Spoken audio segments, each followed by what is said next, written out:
Now, I'm going to tell you a fun fact. I opened it already, as you can see here, because I don't like the sound opening shit. It's annoying. Mm-hmm. I think people should do that ahead of time. Now, I didn't peek in. I don't know what's in here, but I opened it because, again, you don't need to hear me wrestling with cardboard or, tape or everything like that, right? Right. So, Tim, are you ready? I'm ready. This is amazing. Okay. I'm excited for this. All right, so here we go. The Spanish announce the table. crate box it is. Now, each crate box has a theme. So, Tim, The Spanish I'm gonna announce tell you the theme table. of this crate box. It's AEW Revolution. So when I say AEW Revolution, Tim, what do you think about? I think of the exploding barbed wire death match, but That was the yes. So you know what I think before you about get into this, okay.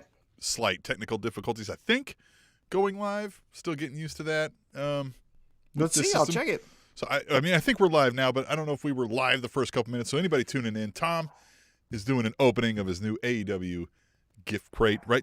What do they call this? The club? AEW crate, mystery crate. It's a mystery crate. Right. And this is, like many other, crate box things that you've seen before, a lot of you. And Tom's going to unbox this thing. And this is the Revolution theme. Yes, yeah? the Revolution theme. So, yeah, let's get right into it. So, as I mentioned, what you think about the exploding barbed wire death match with the amazing match and then the awesome apex of Eddie Kingston turning babyface, fighting off his friends to really save his one true friend, and then the dud of what that was. Yep. What I think about, honestly, though, is the wedding. So I was married on February 29th, 2020. That was AEW Revolution.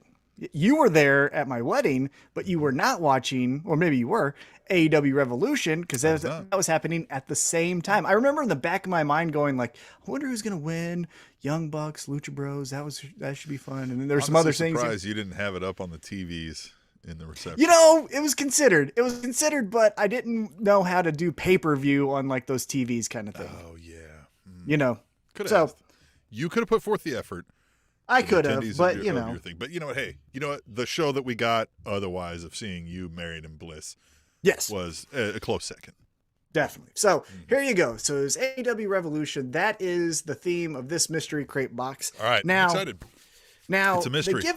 They give you a rundown of what should be in the box. I like this because it notifies you like, hey, is something missing, right? Like if all these things, if that item, for example, here is missing, you got to call them, contact them, right? Because you don't know what's supposed to be in it. So I like that, but we won't go through it because that ruins the fun.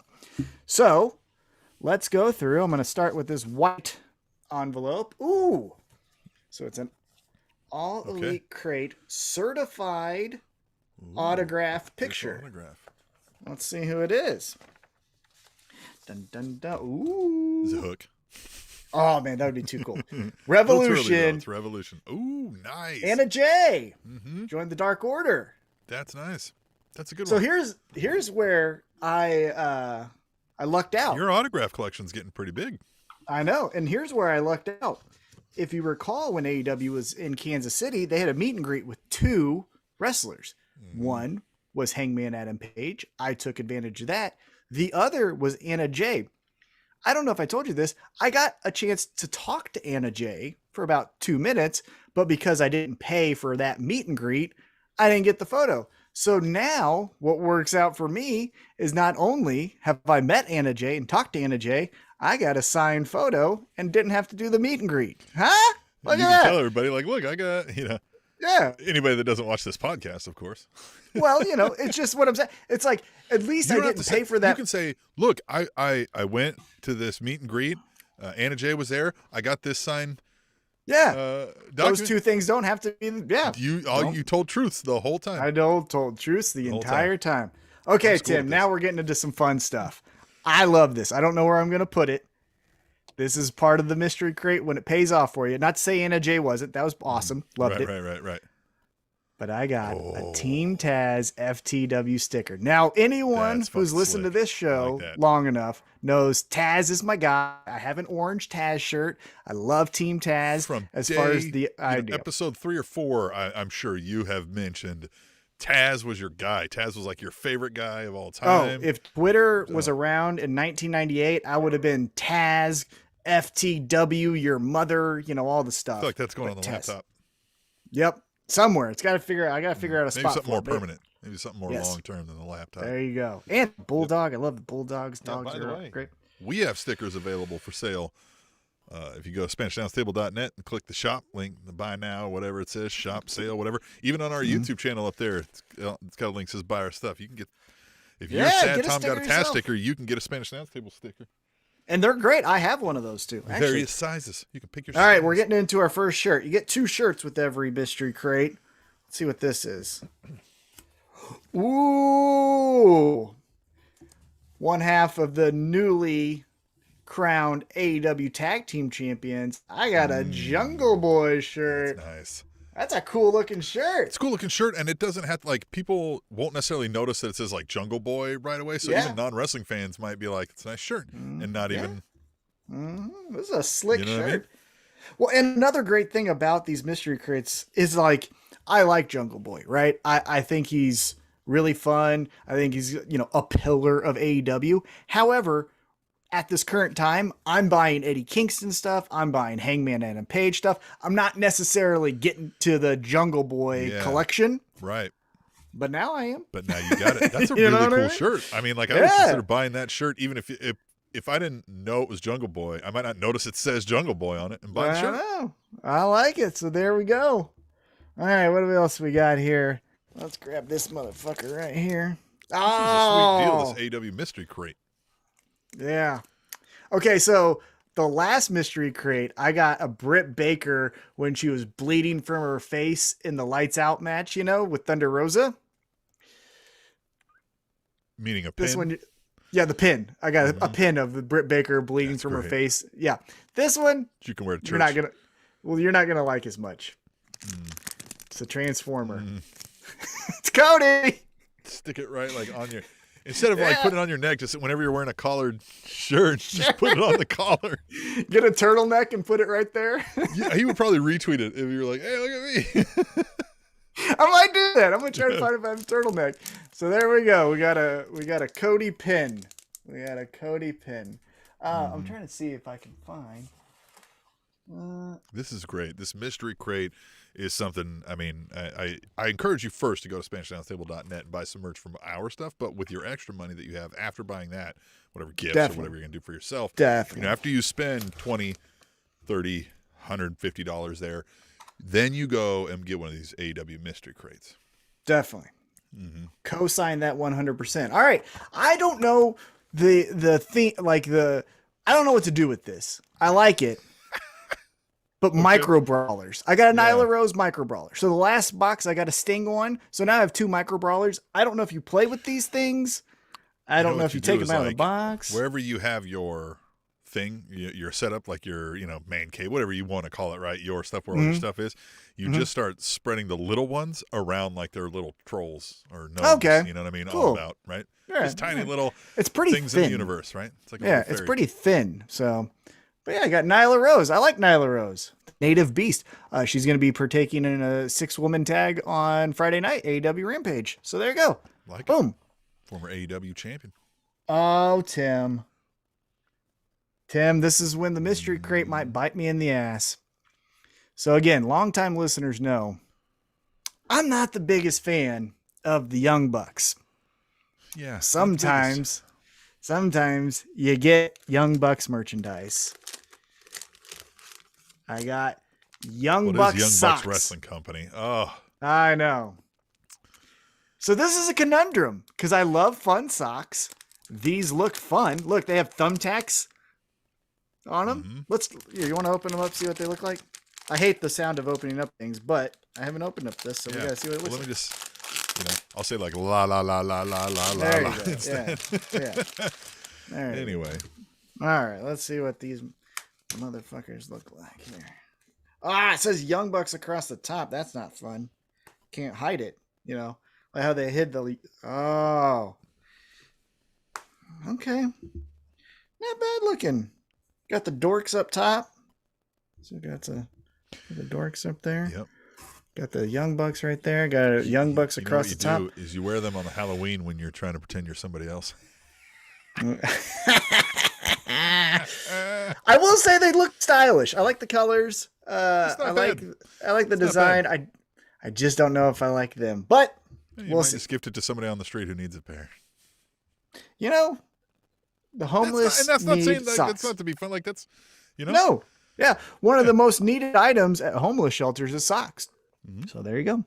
Right. All right, let's get into our second shirt, Tim. Ready for this? Shirt. 2 shirts. Two shirts. It's a black shirt. Ooh, he made news. We're probably going to talk about him later on in the podcast. Look at this son of a bitch. It's a spooky one. That's a nice little Malachi shirt too, black. Yeah, look at that. Motherfucker. Looks like you're in some kind of dark religion. No, it might be. Like I might join the House of Black after this one. This is my window pane. Look at that. Look at that. So, what? Actually, you can hang that in your windows, and people probably won't rob you. They'll probably be like, you know what? Next house. Mm-hmm. Next house over. Look at that. Look who's got hanging in the window. That's what he's showing to the public about himself. Right, let's take a look at this. Okay, so that's this. So I got par for the course, I guess you could say. I got a Big Money Matt money clip. I like a decent money clip, albeit I like the thin wallet money clip thing. You know what I mean? Well, here's the thing. This is probably on brand for Matt Hardy. Who the fuck has money? Yeah, who's carrying I don't cash? Carry cash. Usually when I do, it's the change from you know what I mean? Like I had to pull out a 20 for something, and then I've got a 10 and a 1. There you go. There's a Hardy family. There it is. HF. Hardy family, Big Money Matt. It says Big Money Matt on the back. There we go. That's nice. That's neat. Okay, got 2 more items here. Ooh, hey, look at that. Oh, there it is. So you get a poster. Last poster was a Kenny Omega, John Moxley, the street fight that took place. Now, another Kenny Omega, but from my wedding day. Oh, nice. It's the tag team match between the Young Bucks and Hangman and Kenny Omega. Yep. We get some of that because of the green, but we get the idea. We can see the poster. Oh, yeah, son of a bitch. Yeah. Yep, there it is. We got to get a blue screen for this. There you go. So, it's a poster. Yes. Of the tag team match. You can see who's on it.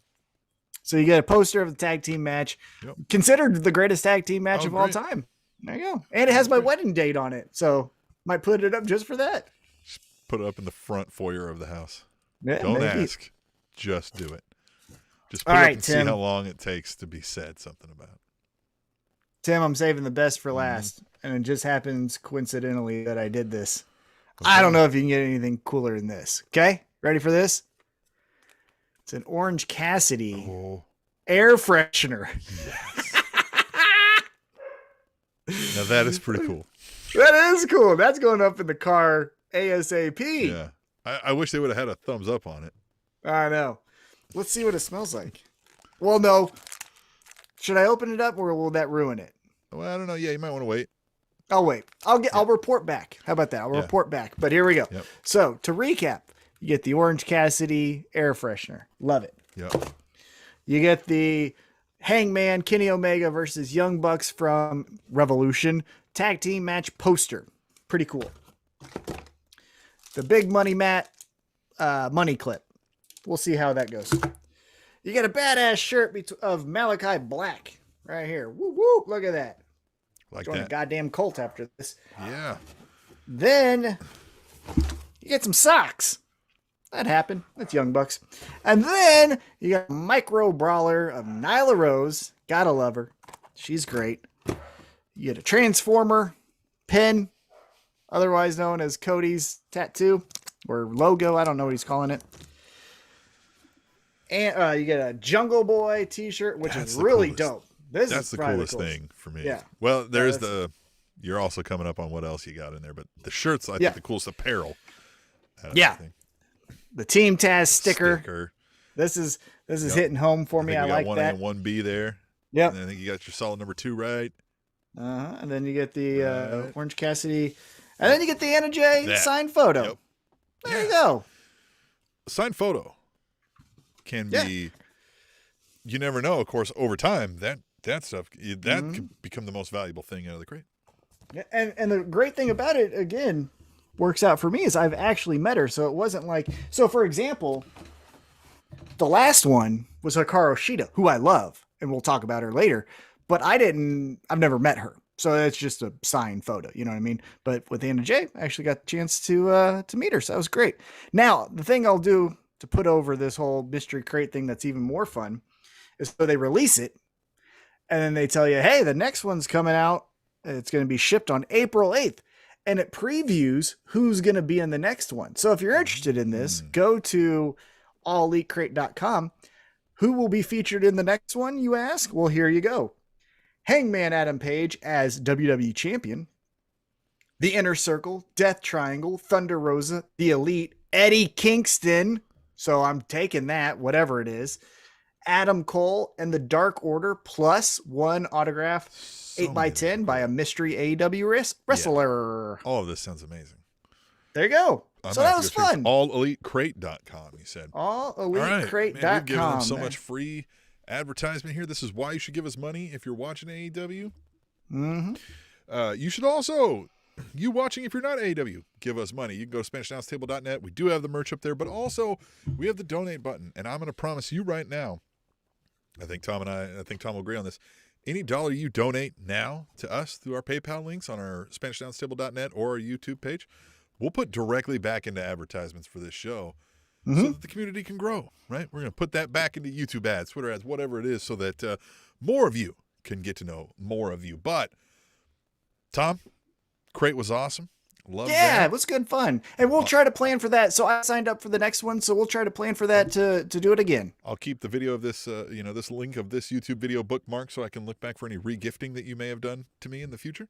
If I suddenly get a House of Black shirt, I'm going to be like, hey, wait a minute, I remember this looks nice. You might get it. Like Young Buck socks. All right. They look cool. I thought it matched your eyes. So, fun week of professional wrestling. That is what we're here for now. This is the real show that you've known, you've loved. This is the most fan interactive wrestling podcast on the internet. Use hashtag #TweetTheTable to play along. We'll read those tweets later in the show, but first and foremost, you got to get caught up to speed. If you don't follow the dirt sheets, which we don't blame you, we don't necessarily want to do that either, but we're doing that for you so we can keep you informed with this here, the mother-loving news. And I've got some stories, Tom, about what happened this week. You ready to hear them? I'm excited to hear about the stories of actual news. I don't like when it's, did you know that John Cena's returning for Survivor Series? I don't care about that. But let's get into the news. All right. Hold on. Man, why is this? Here we go. Let's try that again.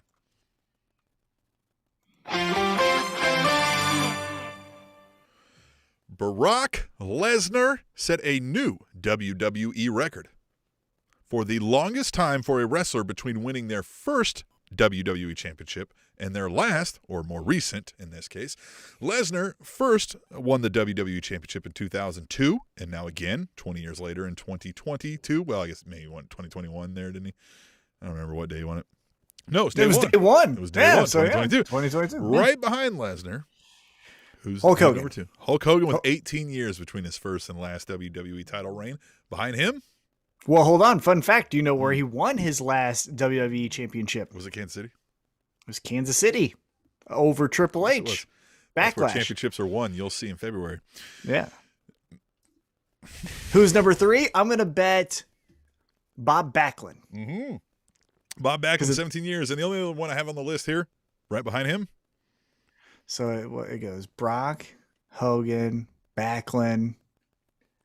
And this is WWE champion, right? Like, we're not talking Intercontinental and all that stuff. Correct. It's their main title, albeit I will say it's not necessarily like the WWE Championship in its current form. Right. It's the main title. I would say Big Show. Bruno Sammartino at 14 years. Wow.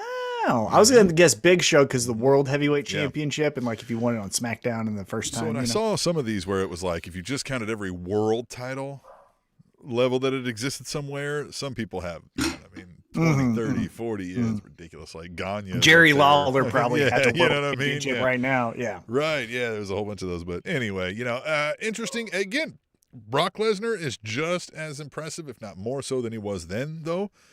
And it's still as believable. When he walks into any pro wrestling thing, you're kind of like, yeah, that would be the world champion. I get it. However, I would counter that with, first, I would agree, right? I do understand what you're saying. And yes. However, isn't that also an indictment on the progression of WWE stars that we're going back to someone? Because like in the case of Hulk Hogan, it was capturing lightning in a bottle because the Hogan went from NWO to Hulkamania, right? But then it immediately went to Undertaker. With Bob Backlund, it was just, we don't want Diesel to lose to Bret Hart, or we don't want Bret Hart to lose to Diesel. That was a happenstance. Hogan was the biggest pro wrestling star of all time, and arguably could still be called that. People will still argue that now. Then was a clear number one, but at least popular. Around but the world. In 03, it was the Hulkamania is back. And so you just were capitalizing on that. So that made sense. Again, that's what I mean. Like it was nostalgia of the biggest pro wrestling megastar in history. Yeah. And then Backlund, again, you didn't want Bret Hart to lose clean. So you get Diesel, or so you get him to lose to Backlund, and then Diesel beats Backlund, that kind of thing. He was a transitional champion. But I would go back and say, like, maybe this is an indictment that why isn't there a different top pecking order? Why is Brock still up there?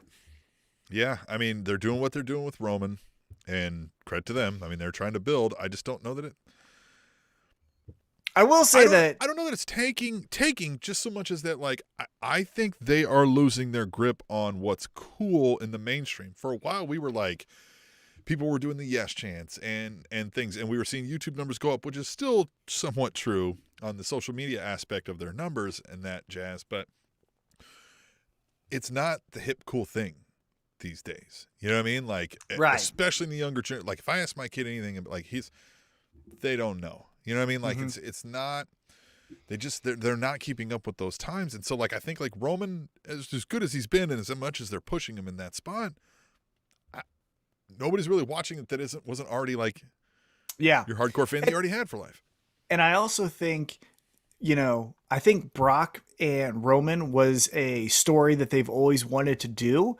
Unfortunately, they shit the bed twice on it. Now they've figured it out. If this was the first time we ever saw Roman and Brock collide in their current forms, oh my God, this is crazy. But we've already seen this so many times.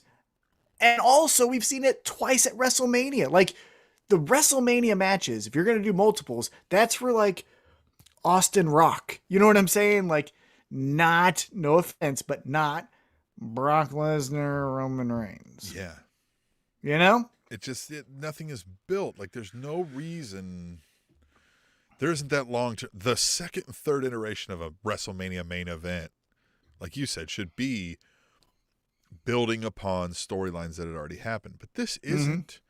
Yeah. This is just finally somebody who has enough weight and history behind him as Roman did. And so now it's just like, well, fuck you, and that's not.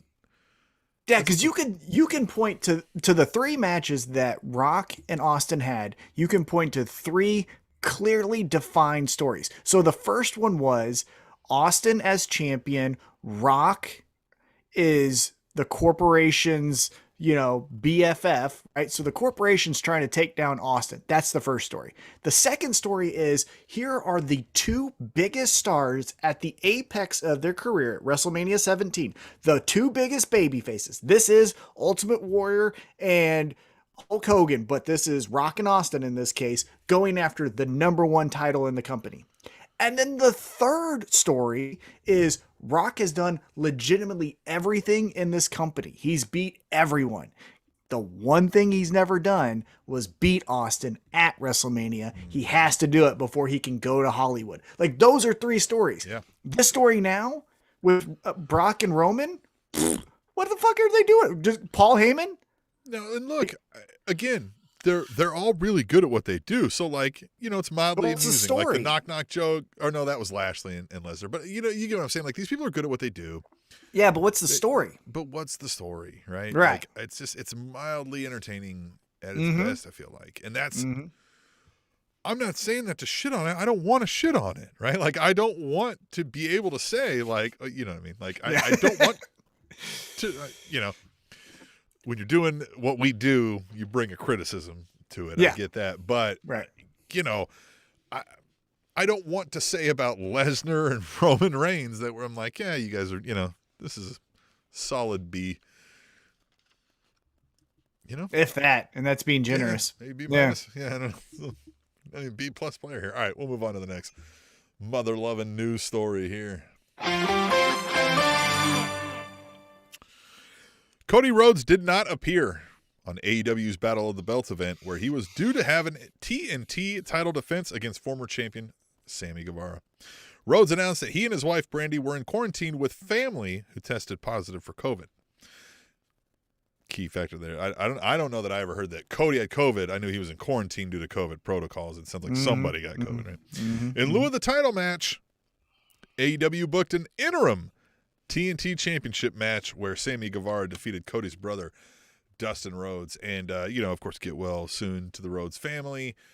Sounds like everything is fine in that regard from everything we've heard, so I don't want to make light of it, but it's also not the most newsworthy thing here to me. It's this interim title to me. But yeah, and they announced on Dynamite last night that next week Cody will return with his TNT championship. So this is what I wanted to get at. Usually, and you explained this to me during the course of the show over the years, in the course of MMA and boxing, what the interim title meant. It's that champion's gone for a while, so we have somebody else kind of hold the title, but it's understood that like when the champion comes back, yes, we're going to unify who these the real belts. champion is, but we can't have the champion gone for so long, but it feels wrong to just strip him of the title. Mm-hmm. So we do this interim championship. Yeah, but typically they're going to be gone for a while, right? Not five fucking days. So they got put in a little bit of a corner because the event that was going to be taking place on Saturday was Battle of the Belts, and unfortunately, due to either I didn't think about that. Yeah, Battle unfortunately, had to be a belt on the line. Okay. Had to have a belt, right? And so the interim thing made sense because again, Cody's the champion, but he can't do it tonight. So title on there, yet other titles not on the show. Well, if not really though. Yeah. Remember, no, because they did Hangman and Bryan Danielson, and then they did Jungle Boy and Luchasaurus as the tag champs. Tag titles again. Do it again. I mean, you could have, but who? Yeah. Who would have? Then you booked that. Who would you? Young Bucks. I don't know. Something, right? You just throw somebody in there. Well, they tried. So what they did is they. But I get like the interim title. Like, okay, sure. Yeah. And they tried. Remember, out of the blue, the FTW championship was now a thing at Battle of the Belts. Yeah, this was interesting, and we got some pushback from one specific person, but people like the tweet. Here's where I want to talk to you about real quick before we do again more of a deep dive of AEW. But this interim title. Now, the argument that could be made is that the interim title is essentially an open challenge, right? If you're the champion, then you issue an open challenge, and that's where guys like Eddie Kingston and Warhorse and all these, people from outside the company or even from within inside the company come and challenge the champion for the title, Hook. Right? We had Jay Lethal, all this stuff, Hook, all that stuff, right? Maybe Hook, right? However, I would argue this. If it's for the interim championship, then there is no champion, so it can't just be an open challenge. So then Dustin Rhodes doesn't make sense in that spot. That's then where the second, right? Because Sammy Guevara was the number one contender. The second ranked person would then get that match, not just old, cowboy in the corner. I don't even know who it was, but yeah, exactly. It shouldn't be, I'm sending my brother to defend my honor. Like, he doesn't get to defend my title. This isn't the New Day with the tag team championship, right? Or whatever it is, right? Yeah, that one kind of bothered me because again, look. We know this. Dustin Rhodes is a credible athlete at his age, wrestler at his age. And that was a fun match. Can still put on better wrestling than a lot of the young athletic kids today. And again, he's still athletic at his age, more than I probably ever have been. But it's just that no sense of believability in any regard when you pick that person. And I know, like, we all understand it's not real, but, like, you can't act on the screen like it's real and then put me in a situation where I have to remind myself it's not real. You know what I mean? Like, that's where I lose it. I'm like, guys, this is not. Well, you could have easily, on Wednesday night, we did Sammy Guevara versus Daniel Garcia. Why not just make Sammy Guevara versus Daniel Garcia for the interim championship when no one held that title? Then I don't know who's going to win, right? That's more intriguing. Daniel Garcia could easily win that 2.0, Or hear me out. So the number 1 ranked guy was Sammy Guevara. The next 3 ranked, we have a fatal 4-way. Again, you may not have these people on site, right? When they get the news, getting somebody there, they may travel, maybe an issue. So that's the kind of stuff we don't know. Yeah, we don't know that. You know what I mean? I don't know that fucking, Miro's Malachi just there Black is here, right? Yeah, that kind of shit. So, who knows? But hey, good on them for doing something different, and it's something we're talking about. Yeah, and what did you think about, before we get into more of the news stories, you mentioned Battle of the Belts. This was their first iteration. What did you think of a Saturday night special event on TNT? I think Battle of the Belts needs to come more than an hour, if I'm being honest, because, like, it just, you can only get 3 battles in. Yeah. Tops, and then they're quick, especially when you got commercials. So, hour and a half to 2, maybe. With a few more things in it, and I liked it. I like the idea of one of these special nights. Everything's on the line. I kind of same thing that I see with Clash of the Champions. When I see with Battle of the Belts, I kind of think you need to plan around them all being up for grabs whenever you do something titled, of the belts or of the champions. Like, it's got to be them all. That's what I think. Every one of them needs to be on the line. All single fucking one of them. Somehow. And I understand, if you take a step back, you got to say from a company standpoint, well, hey, this is our debut on TBS, so we've got to start it off with Hangman and Bryan Danielson. Okay, cool. But then as a scheduling, you know that ahead of time. Like, you didn't know just last week that you were going to debut this week on TBS. You had some time to prepare, right? Then push back Battle of the Belts. And then this coming Saturday is when Hangman takes on Lance Archer, right? And then we do have a 2-hour event where it's every single championship on the line. And the culmination is the main event of the heavyweight championship, Hangman versus, in this case, Lance Archer, right? Like, that's, I think, how you do it. Because to your point, 3 title matches, one's not even really a title, FTW, and it's an hour long, so you're not going to get this 60-minute Broadway. So, and that's the thing is, like, okay, you did the interim championship. We understand, some of us understand now that interim means when the champ comes back at some point, you're going to have a unification match. So maybe not right away, but at some point. Well, Cody just beat Sammy for the title. Now Sammy's got this interim title. If they battle anytime in the next, 2 months, I don't have any belief that they're just going to be like, nah, back to Sammy. Because you took it off Sammy because he wouldn't do anything with it anyway. You know what I mean? So, like, I feel like I know where this goes. I don't know, but we could get some way that he wins, Cody that is, in a heelish fashion. True. It could be a fun story, right? I'm excited. Could be. And I'm excited for him to show up next week because, again, do we just go right into that? Or does someone say, like, I don't give a shit about that interim champion. I ain't no interim anything. I'm challenging you, Cody, tonight for that TNT championship. And then Sammy's like, well, what the hell? And then maybe we get a triple threat. That'd be fun. Good. Hey, look at this. Look at us booking everything here. Come on now with it. Hire us. All right. Hire us. Move on to the next story. Impact Wrestling's Knockouts champion Mickie James will appear in this year's WWE Royal Rumble, according to both WWE and Impact Wrestling, which, great. My question here is the door no longer forbidden No, we are prisoners of the moment. Can we all take one fucking step back and act like we didn't see in 1998 Sabu jump off the fucking R at Monday Night Raw? Let's stop acting as Now, if those work together frequently, though. we didn't know that at the time. Yeah, well, it's true that. We didn't know that at the time. We just saw Tommy Dreamer run from the crowd. And then, the Eliminators fuck up some ring announcer. And we're like, what the fuck is this? ECW's taking over? Now, in hindsight, 20 years or however long that was, we know Vince McMahon was fucking funding ECW to keep them afloat. I'm just saying, maybe that's fucking happening again. And let's stop acting as if they've never mentioned another company. So ever. The thing is, they used to do it a whole long time ago, way more than they do now. Even before that time you're talking about, it had been a while since they did it, right? Before they became the global media phenomenon that they are. Right, yeah.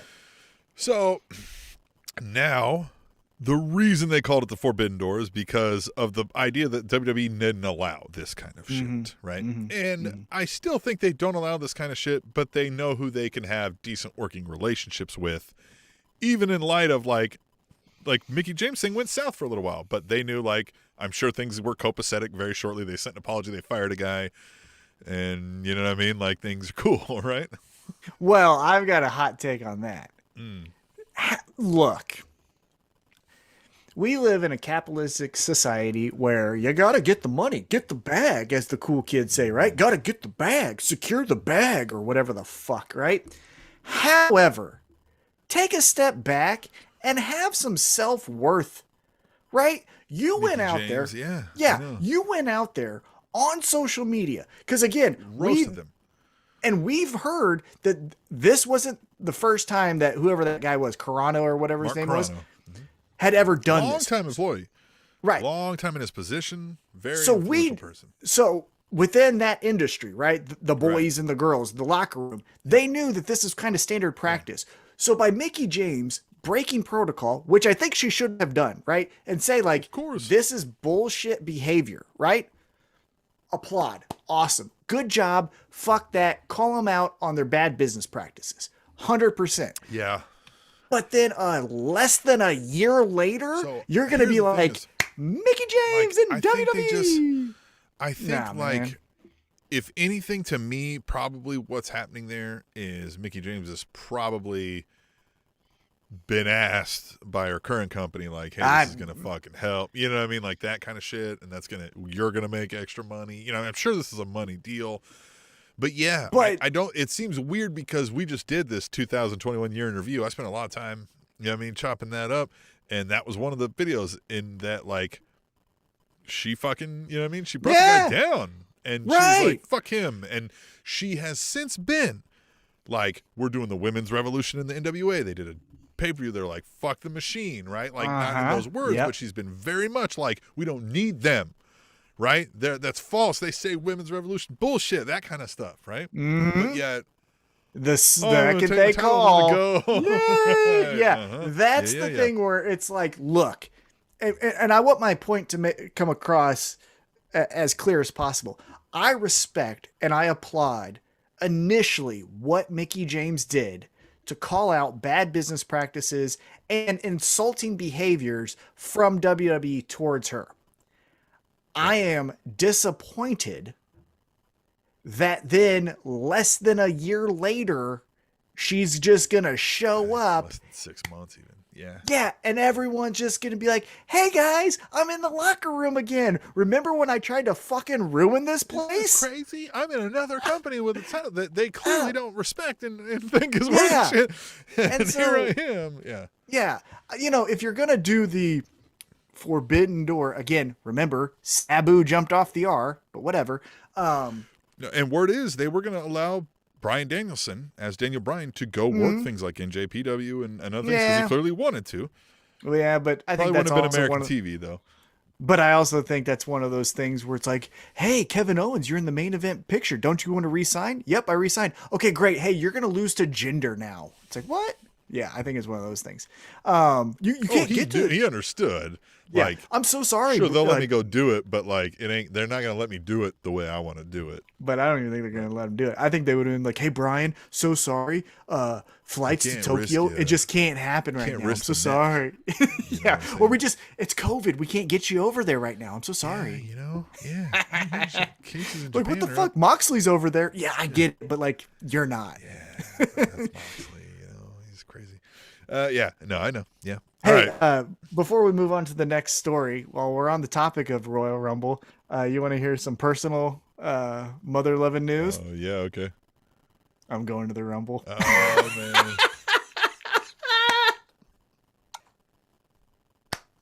I'm a Mickie James. Yeah, you're it. You've been talking to you like, why do you like this? Why are you paying for this? You don't have to talk about this. And you're like, you know what, I'm going. Here's the thing. I'll even look. Hold on. Give me 1 second here. I'm not dead on WWE. Oh, I am. But I mean, no, listen, like, I'm not watching it.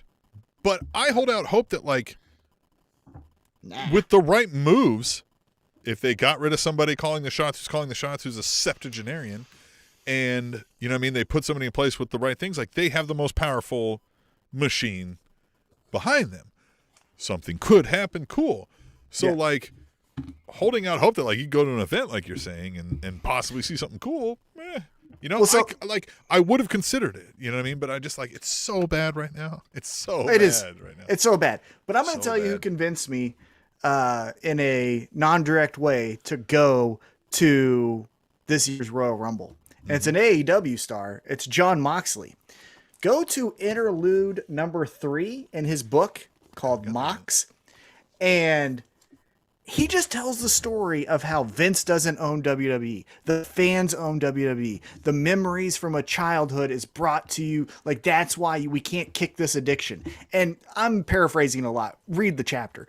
But after you read the chapter, I get the sentiment. Yeah, but after that, I was just like, yeah, man, it's 2.5 hours or however far, St. Louis is from me. I'm like, I got to do it. And so I'm going to the Royal Rumble. I'm an asshole. No, hey man, get some fucking make some memories. Get some social media footage for the show. Yeah, I'm gonna make sure the show. Yeah, you know what I mean. Enjoy your time, of course. Exactly what we said. I don't doubt that I could pick up a WrestleMania ticket or pick up a Royal Rumble ticket and have a good time at the live show. Like, you can have a good time with the product that they have there in a live show setting. Because if you take just a live show, they're not terrible at making that show go like, yeah. You know what I mean? Like, feels like a circus. Mm-hmm. It's great. Right. Mm-hmm. It's the long-term storyline where folks like us who are trying to tune into this 52 weeks a year, 3 times a week, whatever it be, we can't watch the same 52 times a week, 3 times a week. You know what I mean? Or 52 times a year, 3 times a week. So, I think this will be fun for you. The Royal Rumble is a good one too because there's always surprises. It's always like, and the forbidden doors open, so maybe there's a male star that they. As far as like shocking moments and like, oh wow, what's going to happen next? The odds of that happening are highest at a Royal Rumble probably than any other pay-per-view. What would be the craziest thing for you if I said, Tim, whatever you say here will happen? What's the most outlandish thing that Punk gets the Royal Rumble and wins the That's what I'm If CM Punk enters number 30. Even if he enters it. Oh, even if he enters it. Now that I could see that happening. I couldn't. They've talked, both companies have said like, yeah, that's fine. We'd work together if the moment was right. I'm sure they saw the CM Punk ratings boost. I'm sure AEW would love the extra eyes from WWE. I'm sure WWE thinks, look, it's not going to mean much. CM Punk already debuted for him. He's not blasting things. We'll get a huge knock from it. People will think we're cool again. We know they're going to try to copy everything that they've seen that's doing well. That's why they're like, you know what I mean? That's why this idea of like, oh, we'll bring in a forbidden. They probably were like, oh, the Forbidden Door thing they're talking about. They're bringing people from other. We can do that too. Call up Mickie. She's over it. You know what I mean? Like, they're old and they don't get it, but they'll try, right? So like, I would not doubt 100% that they didn't like, hey, we could do CM Punk. We'll pay you $1 million to come, whatever, whatever the number is, right? And he goes, all right, fucking fine. I'll do your thing. Yeah. I would think he would wear by, yeah, Braun Breaker and the fucking whatever. Yeah. It'd be cool if you wore an AEW shirt, not a CM Punk, like an AEW. That'd be cool. Yeah. I think what would more likely happen, just because everyone's rumored, that some male star is going to be, who my gut keeps telling me? No. Jonathan Gresham, the ROH heavyweight champion. Well, and so they're free agents right now. Right. Yep. But it's still Ring of Honor. Right. Sports Illustrated called him like number 5, didn't he? He's great. Or 10. Oh, he's great. Yeah. Yeah, he's awesome. That's who I think. Right. Well, we'll go back to the news and we'll stick with Impact here. Tom Hannifan, formerly known as WWE commentator Tom Phillips, is now the face of Impact Wrestling. Impact Wrestling announced Hannifan as their new play-by-play commentator on Twitter this week. He's great. He's good. I think he's so good. Mm-hmm.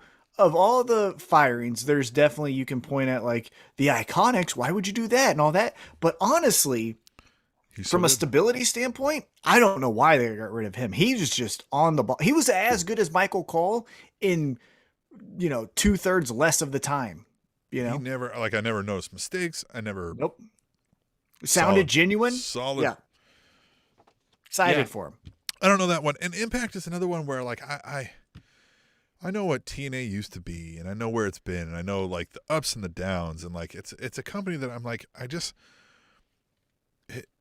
I want a third. We've talked about this, right? Like I love that people go there and get a shot and get some money and stuff, but like nothing has moved that needle since the old days, when we started this show.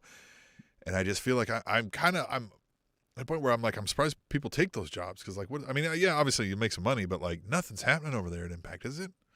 I don't, the last time that I can remember that they made a splash other than Kenny Omega is AEW and he just goes over there was that time they killed someone at the end of one of those episodes. Remember that? That was it. Yeah. Well, here's what I can tell you too. Like I'm not a big fan of the Sami Callihan, and I know they featured him for a long time. And so I was tuned out for that. And that's when the show got weird, right? Mm-hmm. A sci-fi-ish feel, if you will. And I don't know, man. I'm just, who I'm kind of out on that I want to be like, yes, this is fucking awesome. It's actually two people. It's Big Cass going as W. Morrissey or whatever his name is. And then Moose. I want to like Moose so much. And then I just see him and it's the phrase of all sizzle, no steak. It's just, I don't know. Yeah. Mm-hmm. And Cardona, like he's doing amazing things when he's over in GCW. Well, they're fucking that up.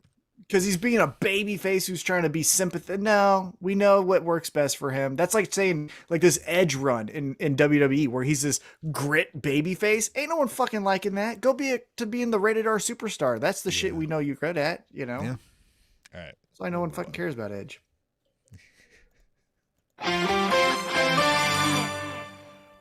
This one's interesting.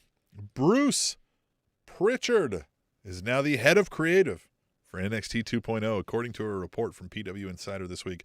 Johnny Russo will reportedly remain as the head writer, but all ideas will flow up to Prichard and Christine Lubrano for final approval, similar to the process for the WWE main roster shows. So they have full-on killed everything NXT was. Everything is done now. Where does Triple H go? And again, I don't. Is he never working again? Maybe was it that bad? They said this was significant. His heart issue. I mean, I don't know. Yeah, it's just. But he was a workaholic, right? Like he was the type of guy who like slept 4 hours a day, worked out twice, jet set it around. Like he's not the sit-at-home guy. That will kill him. But like, what are his responsibilities? And even on top of that, again, we don't know the total inner workings of NXT, but like, I was led to believe it was a 3-man show. It was Triple H, Road Dogg, and Shawn Michaels. Well, Road Dogg's gone. Triple H is TBD. So what's Shawn Michaels doing? Here's what's happening. They're releasing everybody. They're letting Triple H, hide off in the back because they're going to sell to Disney or something. They know the product's shit. There's no coming back from it. They're going to sell it for a big chunk. let Disney take it. It will die in Disney's hands or whomever, right? Because they don't know what to do with it, and it sucks already. And then Triple H is going to come up with a bunch of fucking money and be like, I'm starting a new pro wrestling company. And fucking. Then what would Stephanie do? Well, I mean, she'd probably be. That's what I mean. Like, that's probably it. Like, once the WWE's sold, they probably all are out. Oh, yeah. You know, read the Moxley book. He has a good theory about WWE, and he knows it better than anyone. So I won't ruin the Moxley what book. he said. I picked it up. I've only done the first, like the prologue and into the first chapter now. Because on your stern recommendation, it's great. It's so times. Weird. It's so weird. Yeah, he already like you can tell like he voiced this. This wasn't like a ghostwriter. No, like this is like no ghostwriter. Yeah, this is down. Yeah, 100% him. It's just going back to WWE though. It's so curious, and that's the thing that sucks. It's good, but it also sucks. Where the most interesting thing about WWE is nothing in front of the camera. It's all the do they sell? So where does Triple H go? You know, the thing about Bruce Prichard being the head of creative and all these things for me is that like I've listened to a lot of these Bruce Prichard podcasts. He's been there so many times, so long for so many great things. But what he even kind of has said without saying it is he never came up with any of these fucking ideas. Came up with Kane. Like, you know what I mean? Like he was not the one driving these, right? And like, do I need to remind you if we go back into the late 80s, early 90s of WWE, right? Pre-Attitude Era. And if he was the head guy going like, oh no, cut this back to the floor and remix that and do whatever, like some of that stuff was fucking rotten and terrible. We had Duke the Dumpster Drosies. We had Repo Man. I know McMahon thinks, and he's not maybe wrong, a lot of people are stupid. A lot of people watch a lot of very surface level dumb easy stuff. And they like to connect to the characters they see. And a lot of guys are trash men and a lot of guys are plumbers. And so you get your TL Hoppers and your Duke the Dumpsters and things like that. But like, man, they really are not shy with hitting you over the head with it. And like, I just don't understand why he's the guy. I don't understand why he's the guy. I don't either. The only thing I can think of is that because he bends the knees. He knows what McMahon wants. That's what I'm saying. He bends the knee to McMahon, and so that's why he's in the position. Prichard knows now how to make the decision I would make. Whether it's the decision he would make or not. Right. He knows how to make the decision I would make. Interesting. I don't know. NXT 2.0 is fucking... Never watched it. I mean, I did a couple weeks, but I haven't watched it. Bad. Not good. All right, we'll move on. Last one here. This one is big. It's probably not big. MLW filed an antitrust lawsuit against WWE this week, according to PW Insider. MLW's lawsuit alleges intentional interference with contract relations, intentional interference with prospective economic relations, and a violation of the Sherman Antitrust Act. The lawsuit claims WWE has maintained control of 85% of pro wrestling since buying WCW in 2001, and says WWE is maintaining its maintaining its dominance through unfair and anti-competitive business practices, including poaching talent, misappropriating confidential information, interfering with competitors' contracts, and cutting off competitors' access to their viewing audiences, end quote. Before I continue reading what I'm reading here, I'm not seeing any lies yet. The lawsuit also says WWE's decline in popularity over the last 5 years is, quote, due to, among other things, inferior content, end quote, and says WWE has taken aim at MLW with, quote, unlawful predatory conduct, including airing without authority MLW wrestling footage, inducing MLW wrestlers under exclusive contracts with MLW to terminate those contracts, and encouraging MLW wrestlers to breach their contracts with MLW by disclosing MLW's confidential and proprietary business information. MLW cited 2 examples of negotiations they had with Tubi, a free streaming platform owned by Fox, and Vice TV that they claim were halted due to WWE's demands under threat of pulling their content from those platforms. The lawsuit says WWE's, quote, pattern of predatory and exclusionary conduct has hampered competition in the U.S. wrestling market by depriving MLW and other competitors of distribution channels, and its conduct has harmed consumers by depriving them of content and keeping prices high. They didn't deprive us of content. They deprived us of good content. But anyway, WWE issued a response to PW Insider that simply says, quote, WWE believes these claims have no merit and intends to vigorously defend itself against them. These claims have a shit ton of merit. Whether or not they're provable in court, any wrestling fan knows that. They've been told in the Bruce Prichard's podcast. Mm-hmm. They would tell venues, no other wrestling or I'm out of here. They would tell networks, no other fucking wrestling or I'm out of here. Absolutely they did this shit. They won't get in trouble for it because they buy the fucking politicians. That's how it works in America. So, yeah, MLW's right, but fuck all that will become of it. Well, as far as the politicians, probably, but we don't have facts on that. But what I would say or just the politicians already bought so that it doesn't matter. Like, when was the last time an antitrust campaign fucking did anything? Yeah. I would say though that the MLW lawsuit is probably at like the worst possible time because the monopoly angle that they're trying to take is kind of AW, right. That's what I'm saying. Like when you're more money now competing in the space, on a network, right? That's going to be their argument. That is 100% going to be WWE's argument. Be like, what the fuck are you talking about? They're beating us in ratings. Yeah, mm-hmm. They're taking some of our talent. Yep. We wanted to sign some of this talent. They left for them, and we didn't interfere with any of their shit. Yeah, that's what they're going to say. And that, and again, if you're a judge who thinks pro wrestling is sewage and we don't really muck around with that bullshit. Both of these companies, you're going to be like, well, you just hate pro wrestling. Like, oh, that's what my grandchild watched when he was 6. You're going to watch this or you might take the other way and be like, well, fuck them. Then MLW is right. Nah, they won't do that. What if that becomes any kind of likely? WWE will give them a payoff.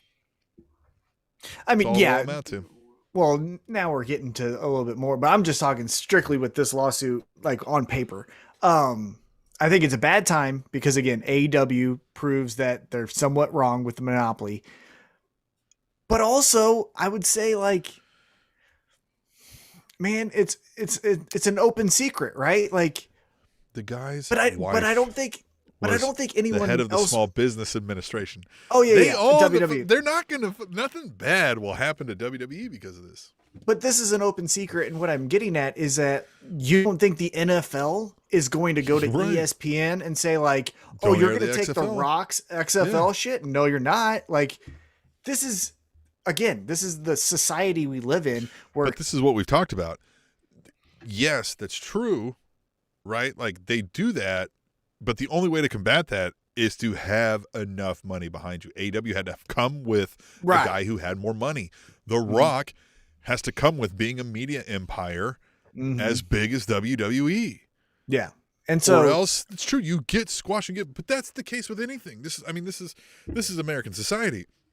Any new chain restaurants you see opening up are probably owned by fucking McDonald's because you have to take their money and play their game or they will squash you out and not make it so you can't exist. Not just beat you. They'll make it so you're not allowed to exist in the space. Mm-hmm. Yeah, and that's why we always anyhow we're going down a different rabbit hole here where capitalism is the, but it's capitalism is you can't sell on this block, son. You know what I mean? Like you know what I mean? Like that's all this is. But they're gonna win. But that's a capitalism idea, right? Capitalism wins. Well, no. Anyhow, let's go in. Hey, tweet the table right up here. Yes. Yes. By the way, if we missed your favorite news story, we don't get sorry. Hit us up on hashtag tweet the table and let us know, and we will do those right now. Hashtag tweet the table is the most fun, interactive wrestling segment in all of wrestling podcasts. You go on the Twitter, see all the way over the Twitter, hashtag tweet the table, and you use it, right? It's that simply. Tell us what you think, just like at AUC Cata said. I'd be perfectly fine if I never saw the New Day wrestle the Usos ever again. Hashtag tweet the table. And man, what a sad thing to say because they used to put on amazing. They still do. Well, it's still good matches. I remember when we used to say it was the Usos, the New Day, and Harper and Rowan. They all were kind of like going back and forth, having the match at the show every fucking event. This is hard because, as we said last week, one of the things I'm in favor of, and it happened on Dynamite last night, is Hikaru Shida versus Serena Deeb. Fight forever. I want them to be the Peter and Chicken of AEW, right? And so I can't be hypocritical and say like, but the Usos and the New Day are so fucking tired out. The difference so far, in my opinion, is that with Shida and Deeb, there's this rivalry and this story that we're still telling. Yeah. With Usos and New Day, it's just proxy. It's you're next to me. When that ended, when the rivalry between them ended was when they fucking helped Kofi in his like fucking quest. Yeah, when his quest was like, okay, we finally acknowledge the respect. And then it was no longer like heated blood rivals anymore. Now it's friendly competition and joshing and like, cool. Yeah. You don't care. That's perfect. That's perfect. Yes. When the Usos in the tag team gauntlet match laid down for Big E and Xavier Woods so that Kofi could get to WrestleMania to take on Daniel Bryan. Yeah, that was the crescendo. That was the end of the rivalry because we're like, here, we're not gonna fuck with your. We understand, and we're happy for you. Yeah, you deserve this, man. Like as much as we fucking, you know what I mean, like that kind of shit, right? Yeah, and I think maybe that's what's lost the luster of this rivalry is. It's no longer that they're meeting up in, a playoff for the number one contendership or anything like that. But see, they're not giving us that, right? Like, they're not giving us that, like, Xavier Woods is the king of the ring. That brings, supposedly, if we're following this stuff, the storyline should be that brings wealth, power, benefits. Other than just being like, look at me, I'm crap. Like, it brings actual tangible benefits that we can see somebody getting jealous of and reigniting that, like, man, like, I honestly don't like this motherfucker. You know what I mean? Like, and something that, like, there's something backstage that like, they get in the Usos' way or something. Like, again, they've just always gone to the surface level. Like, you think you're better than me? I think I'm better than you, which, like, works one time when people have never... crossed paths. Works once. It doesn't work once. Seventh time. It works with Daniel Garcia and Sammy Guevara right now because we haven't seen it, right? It won't work 4 years from now when they've done that 3 times. Like, I just don't... Look, I don't know. I still don't know why you're watching it. I don't know why you folks are watching it. All right, let's move on. At Katie First Lady says, is this a double turn or the world's best love triangle? Roman, Brock, Heyman, hashtag Smackdown. And this segment was fun. I mean, Paul Heyman losing it and being like, I loved you.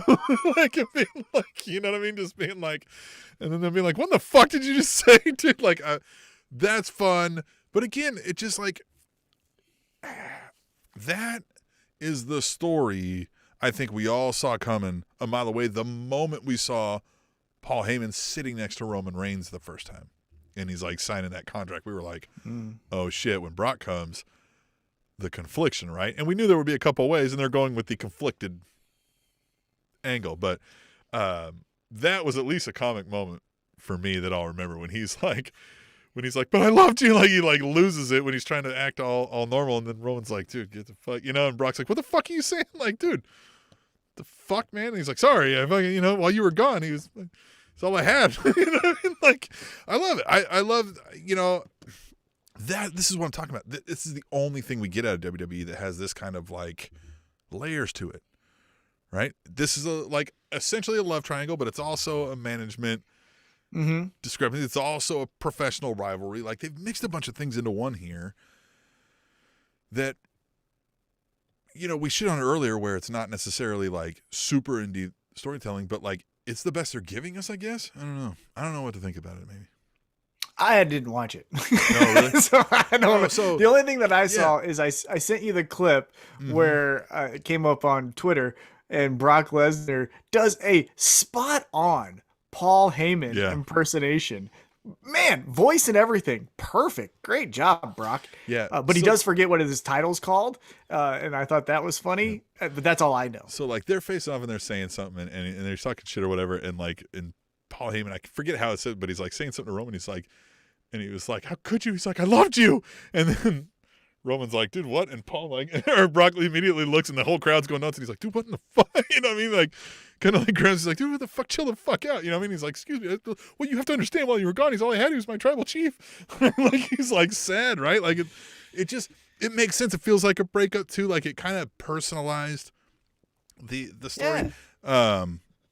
But just I don't know. But it did feel like that. It was like, shit, are we getting a double turn here, or like what's good? Because it was almost kind of like you came away liking Roman in that situation because he was kind of like, you fucking guy, fuck out of here. You know what I mean? Like, and he got the fucking hit in on Brock. And, how did it end? An F5 or a Superman? No, I think punch? he hit. Yeah, he fucking hit Brock if I remember correctly, and then ran out of there laughing. Like when he wasn't looking, he was like, ha ha, I'm fucking, yeah. Neat. Anyhow. All right, we'll move on. Okay, at AUC Kata says, why the fuck are they spoiling these surprises? Mickie James, and for me, Summer Rae, would have been great surprises for the Women's Royal Rumble. Hashtag tweet the table. Well, I think that's because there's probably more surprises coming. They don't have enough people.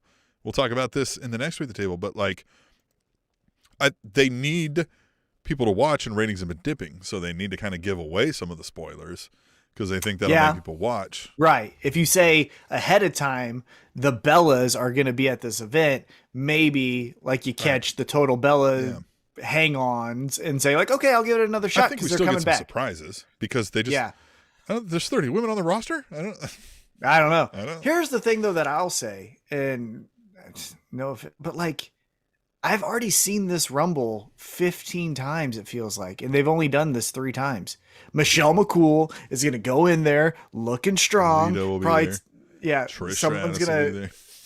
But it's just one of the two. Lita or Trish Stratus will be there. I don't think both this time, but one. Yeah, but then they're going to have a stare down with their modern day contemporary. Like, we already did all of the spots that they're going to do in the Women's Rumble. It's because they're bringing back the same legends, right? Like, I'm not seeing Stacey Keibler in this Rumble, right?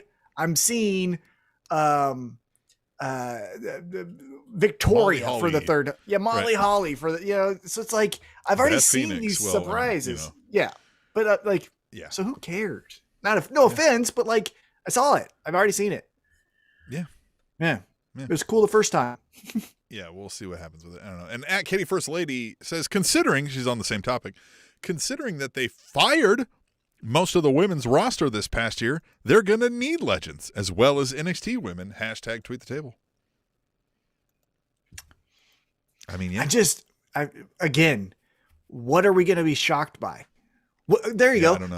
So I asked you about what would be the most shocking thing in the men's Rumble. Now I'm going to put you on the other side of the coin here. So it's what would be the thing. most it would shocking be the same thing? The only thing that would be shocking is if a current wrestler for another company showed up from the Thunder women's Rosa, side. Because there's no past female WWE superstar that we're going to be like, oh my God, right? Like, oh, you know what I mean? Like, I think something that might mildly be like, oh, I didn't think that would happen, is if they were like, Nia Jax came back for a one-off after we fired it. You know what I mean? That kind of shit, right? Like, but nothing outside of fucking Britt Baker showing up on this thing. Yeah, it's... You know what I mean? Yeah. They particularly are not set up to bring over like New Japan star, whatever. We're going to be like, oh, like, you know what I mean? Like, their audience specifically ain't going to know the fuck that is. And then, like, so who? Like you said, there's no past stars that are able to go that haven't already done this. Yeah. Or are willing. And then... Then what? You already told us the Bellas are coming, so like, I don't know what to fucking do. Yeah, I don't know. But even on the men's side, is the same kind of thing. I mean, I don't. Who would you bring back from a legend that we haven't really seen? Yeah, I don't. Yeah, I can't really think of it. Yeah, because they've done it. The legends that we're hitting for them that are still able to go are John Cena, Brock Lesnar, Edge. You know who's going to be a surprise? You know who's going to be the surprise on the men's side? Big Show. No. You know who it's going to be?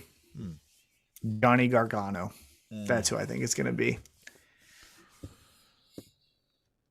Not the hugest surprise, but I think it's going to be like, oh, he didn't go to AEW. Like, I think that's what that's my guess. Anyway.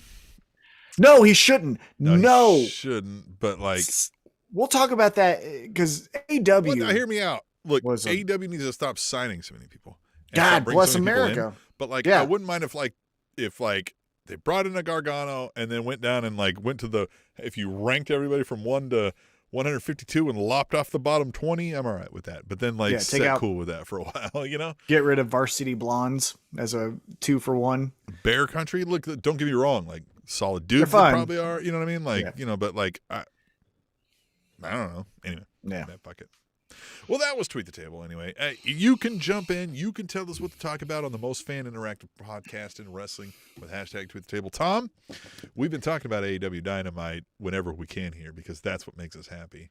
That does Rampage make us happy. and Battle of the Belts. So let's catch everybody up in this final segment here on the comings and goings of the AEW on-screen kayfabe world that we love so much. Yeah, so let's talk about Dynamite that happened last night. And one thing that I thought was really great is they changed the format of the show. So typically with AEW Dynamite shows, you get match, right? Oh, we're starting off with, like last week, Hangman versus Bryan Danielson, which is great, right? You're watching a wrestling show, start off with a wrestling match. It makes sense. However, this week started with the promo. Out comes, let's just call them Undisputed Era. Out comes the Undisputed Era, right? Adam Cole, Kyle O'Reilly, Bobby Fish. Boom. Paragon. And they're talking their shit. I think they're going to be the Paragon. Okay. Yeah, sure. Whatever. Any other kind of directions or shapes? They should be absolute, like you said. I think there should be absolute. But not you know Paragon, what? They should be absolute. I can't, they can't. You know why? After I said that, Absolute Ricky Starks. I forgot that that's his nickname. But I know, Ricky Starks. Yeah, I know, right? You ain't going by that anymore. Awesome Ricky Starks. Awesome Ricky Starks. Yeah, that'd be great. However, let's get back to it. So Undisputed Era comes out. Boom, we're the best. Before really any other words could get out, the Young Bucks come out and they're like, hey, fuck that tag team. And Red Dragon is saying, fuck you. Fuck you. And Adam Cole is stuck in between. He's like, hey, but doesn't this make us the best because we have friendly competition? We're so great. Da, da, da. What we need to focus on are those fucking best friends, which Kyle O'Reilly getting everything wrong so far is my low-key favorite thing about him. I wanted to continue. Landon. He calls him Landon. He calls the best friends super friends. Hey, these super friends. It's not getting it wrong because you're an idiot. It's getting it wrong because you don't have time to fucking bother yourself with the details of those fucking peasants, right? Like, yeah, it's close enough. Yeah, super friends, best friends, same thing. Talking about the door. Yeah, you know, right. They don't fact check over here, right? Fuck them. You know? Dude, we got fucking practice and we got drinking later. You think I'm gonna sit here and fucking Google this shit?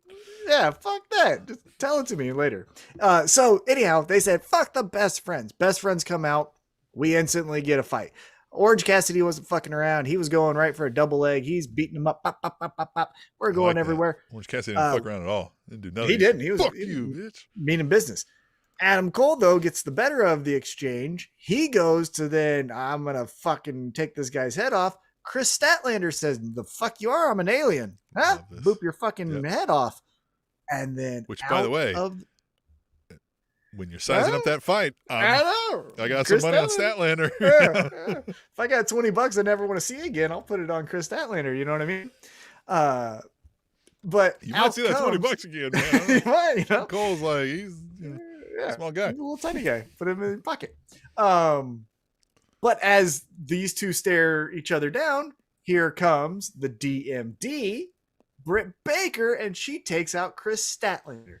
And now, for the first time in AEW television history, we get the confirmation of what we all have been told backstage. We get Adam Cole and Britt Baker locking lips. They're a couple. We knew it, but now here it is official. I like this. Cool visual. I like this. And I like that it's not just like, all right, now she's wearing the shirt and she's all elite and fucking, you know what I mean? Like that thing, right? Mm-hmm. It's common sense, right? They haven't tried to like make sure we don't know, and they haven't also like shied away and been like shush, right? Like they've acknowledged in offhand ways. They haven't said like, remember these two are married, but they've like, when somebody kind of brought it up in casual conversation, they were like, yeah, you know, fucking husband and shit like that. So this makes sense. Don't fuck with my man. 100%. Yeah, beat your ass. Do you know who I am? If you're going into kayfabe, right? Britt Baker already doesn't like Chris Statlander. It's not like her friend went out there to try to save Orange Cassidy. It's a girl that she already doesn't like, and she got in the face of her boyfriend, husband, whatever it is. So yeah, she would go out there and beat her ass. So now, next week, we get a mixed tag match, which I can't remember if there's been too many of them, but it's going to be Chris Statlander and Orange Cassidy. The Shaq match? Yes, Shaq match. That's about it. Did they on Dynamite, at least. In the lead up to the Shaq match, did Cody and Red Velvet train against somebody? I don't think so. Maybe. But yeah, maybe. I mean, there's less than 5. Less than 5, we can say. So here we go. We got the Alien and Orange Cassidy, Chris Statlander and Freshly Squeezed, taking on Britt Baker and Adam Cole. What do you think is going to happen here? I like it because we've been wondering how this Adam Cole DMD thing would work, right? Acknowledged on TV. So I like that.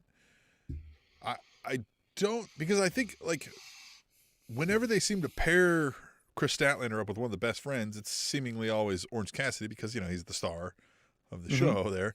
But yet, like, they're not a couple, right? So, like, they're kind of towing that line of, like, I'm like, yeah, but they're, right? That's not a thing. Yeah, but she's an alien, so she doesn't have any boyfriends. Right. Yeah, she doesn't fucking see any of these people as sexual objects. Yeah, tentacle down there, 9-inch tentacle. All right. Yeah. Like, well, and Adam Cole on Friday night, tomorrow night, because we record on a Thursday night, is taking on Trent in one-on-one action. So we're going to continue this whole best friends, super elite warfare. So excited to see that. Now, after the break, again, we get the confirmation that Britt Baker and Adam Cole like each other a lot. We get like each other a lot. One of the most interesting matches in AEW history, in my opinion.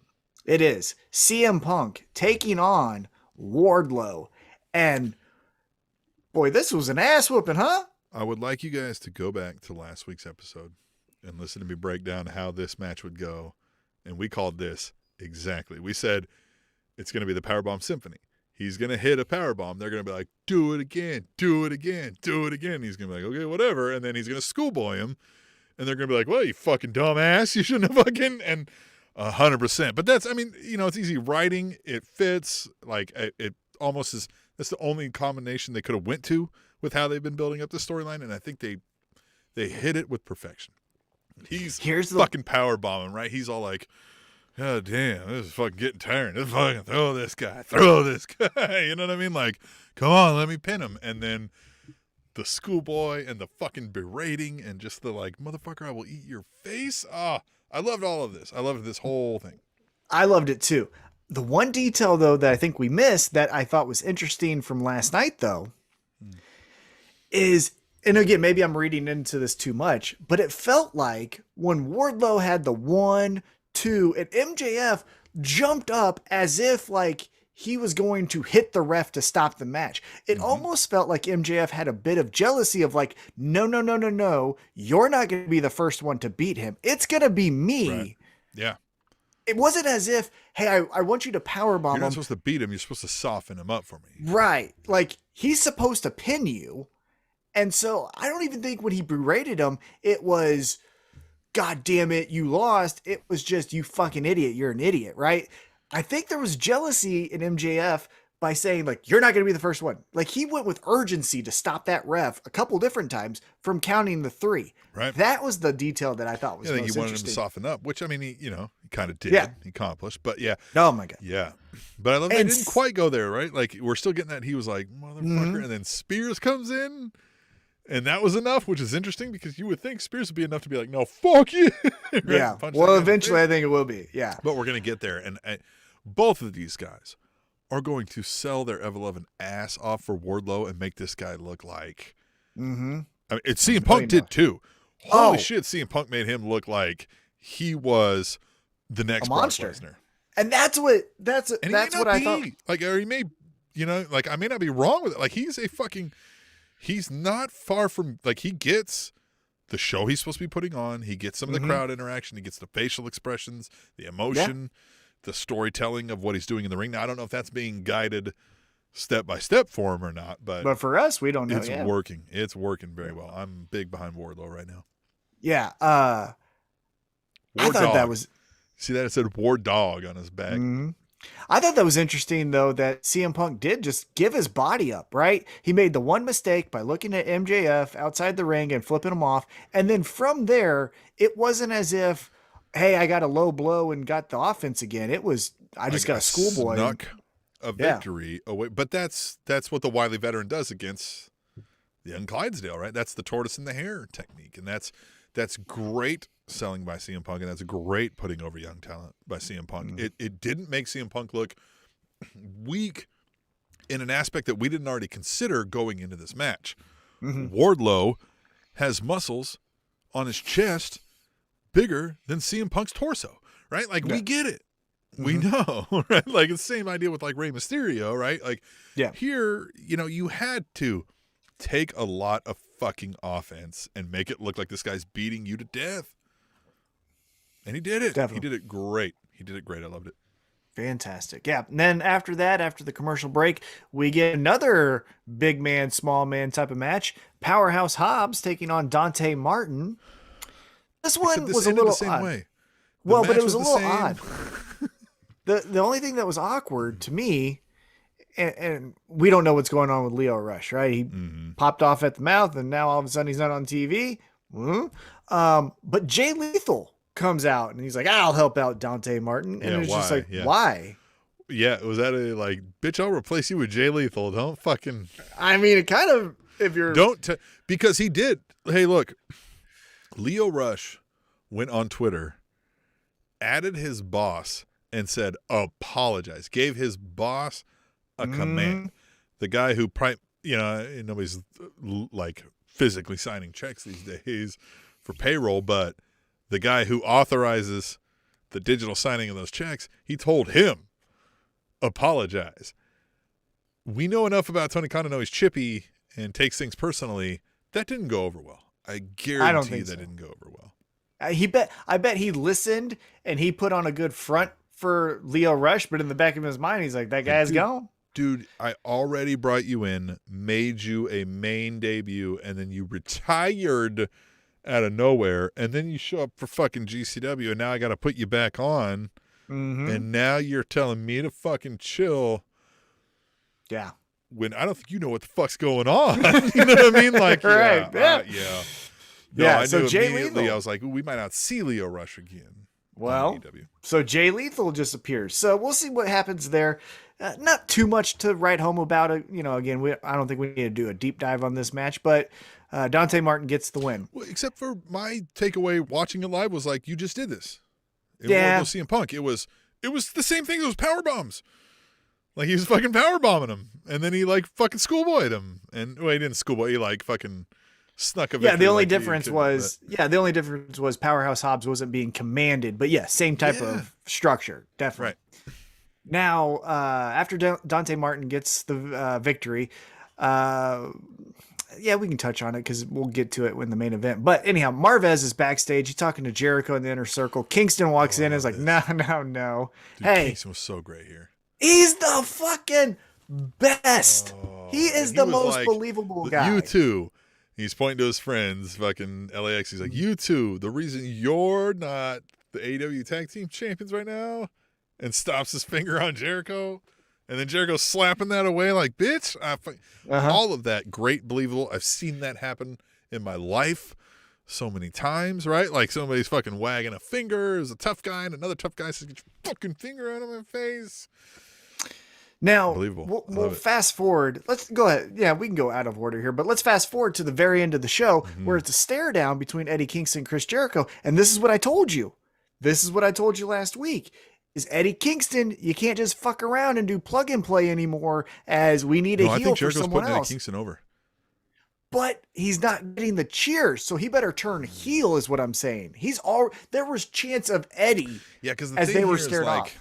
Because that's the thing is, like, he's kind of doing the heel moves here to Jericho, who's playing the role of a babyface.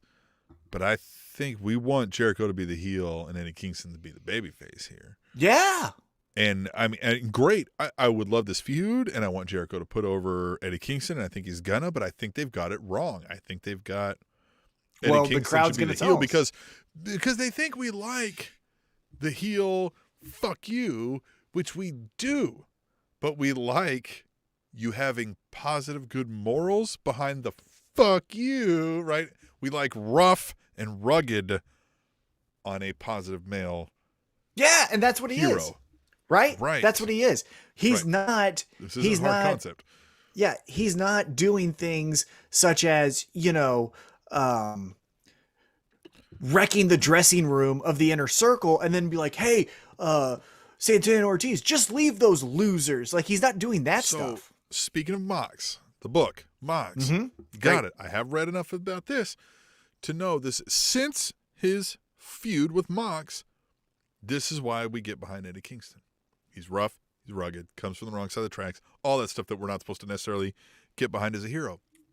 But John Moxley says in the book, one of his guiding principles laid down from his father is, we're the good guys. If you're not living your life thinking, am I doing what the good guys would be doing? Then you're not doing what the good guys would be doing, right? Like, yeah. And he's doing that.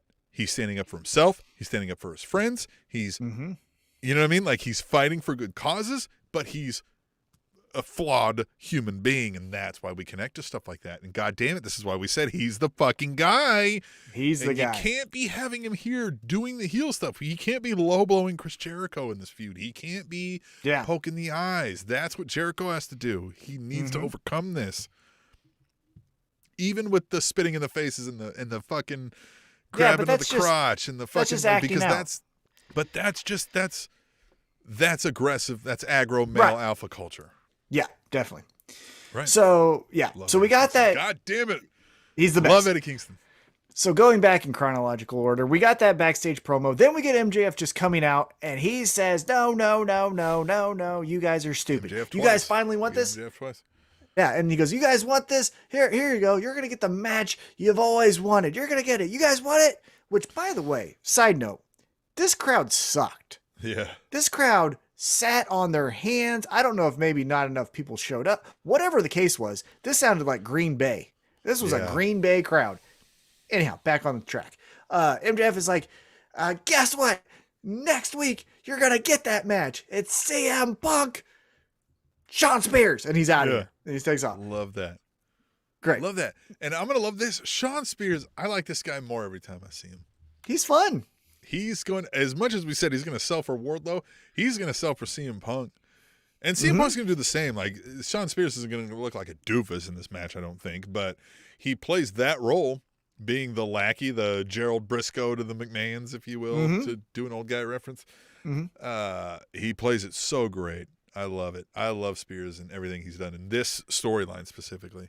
So, but here's the thing that I'm getting a tad nervous about. Are we getting a 5 labors of Punk with, okay, so then he beats Shawn Spears, and then it's, well, now that's what you have to do FTR. When we drag out long-term storyline, because there's wrestling involved, so there has to be matches, right? There has to be stair steps. So I just feel like that's a byproduct.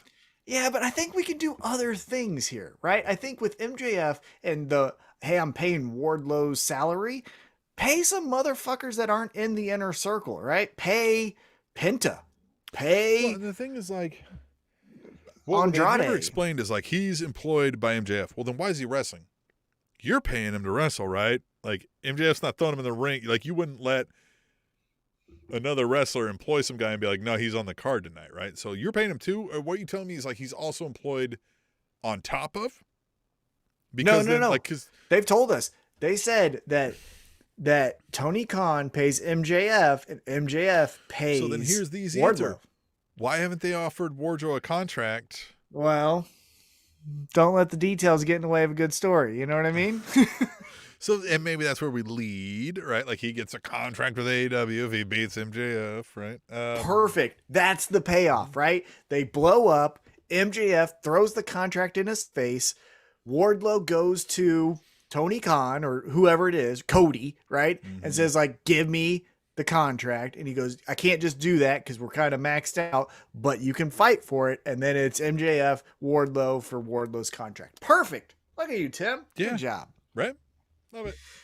All right, so now let's get into the other guy who's the man in AEW, and that's the heavyweight champion, Hangman Adam Page. And he comes out here, and he's just talking his shit. He looks sick. Nah, I think he's just tired. Is he drunk? No, well, maybe. The answer might always be yes to that. Yeah. I also think a white t-shirt with a vest looks weird. Yeah. You know, so that probably wasn't his best look. Yeah. For critiquing some fashion here. Yeah. So maybe that's why we didn't love him for his fashion. We know that. Exactly. He's a cowboy, right? Right. Or so we think. So we think. Because Dan Lambert comes out, and this was... Well, I love when Lambert comes out and he's like, oh, fucking shoot me. Or whatever he said. Yeah. Hangman, shoot me. Right. Because he can't stand it. But here's the chef's kiss. Chef's kiss of the week right here.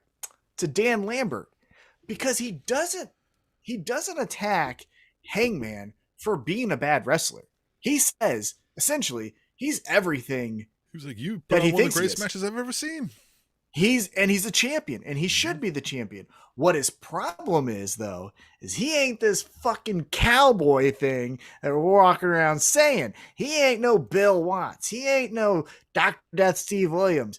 I think, because he brought up cowboy. Yeah, I think what would have been fun, if I could have done one more thing, if I could have got the sheet before he went out there, you know, I know they don't do promos word for word, but the only thing I would have added in there, throw Jim Ross in there. Just throw him in there, right? He's the guy with the black hat. Yeah, he's the cowboy. Jim Ross. Yeah, you could have said, you're not Blackjack Mulligan. You're not whatever. Like, you're not JBL. You're not even Jim Ross. Right. Well, and maybe, again, maybe we're having too much fun here, but if you want to flirt with doing this, is Hangman going to be a real cowboy like we think he's going to be a real cowboy? Have him do a sit down with Jim Ross, and Jim Ross puts his feet to the fire and is like, hey, man, you think you really are a cowboy? Like, I know cowboys, you know? Let me shout out the chat here on the YouTube channel. Preacher Review says, good day, guys, from Australia here. Hey! Fucked that up really bad, but he says, totally agree, Tim. And I don't know what point he was totally agreeing with me, but I mean, he's clearly a smart person, or she, or they, or whatever. Clearly got their head on straight. Glad to have you in the chat. Love that. Feel free to use #TweetTable on Twitter and stick around. We love that. Feel free to chat along. Definitely. That was awesome. Yeah. Chime and in of course, more. I mean, I was totally right, so why wouldn't you totally agree? Of course. Of course. And forgive me for my terrible Australian accent. We've got some Australian or New Zealand listeners? New Zealand. Cata, where are you from again? I'm kidding. We're kidding. GBL. GBL. On PGB. He hates me. I met him. Yeah. I met him. He came here to the States and I met him. All right. So where were we at? AEW Dynamite recap. Dan Lambert questions the cowboy gimmick of Hangman Adam Page, which leads him to go into the ring.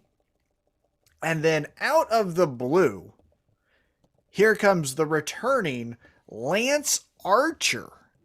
And Lance Archer looks to Dan Lambert as if, I'm going to kick your ass, and then just does a 180 and says, Hangman, it's actually you. And boy, does he whip his ass. Has Lance Archer been doing nothing but trap exercises since he's been fucking gone? Like, that dude looks fucking, his neck looks twice as big as when he left. He's an interesting guy in the AEW landscape. Because if you look at him, his last match, I know he suffered the injury, but we don't know if it was supposed to be this way or not. But he lost to Eddie Kingston, right? He lost to Eddie Kingston, right? And he's also lost some other high-profile matches, you know, for the TNT Championship, things like that, against Miro, and also even before that against Cody. But then you also consider he's one of the only guys, I think it's like him and Kenny Omega, to beat Jon Moxley, and he actually beat Jon Moxley clean. It was for that New Japan US title, and he just kicked his ass and won. They have never booked him anything but looking like a terrorizer, right? Like you were lucky to escape. Right, but then it's just this hit and miss, kind of like he's a terrorizer, he is a bulldozer, but then he runs into Miro and it's a 6 minutes. Yeah. Right, but then he runs into Miro and Miro just goes like, get out of here, you gnat. You know what I mean? Like he just kicks his ass. Well, he's not beating Hangman here. I don't think that either. Well, but I do think like it's a great thing for a Hangman to overcome a like, holy shit, this is a hard battle. You know what I think? Here's my conspiracy theory. I think Dan Lambert paid Jake Roberts for Lance Archer's services. Right. Because where was Jake the Snake? Right. Yeah. Where was Jake?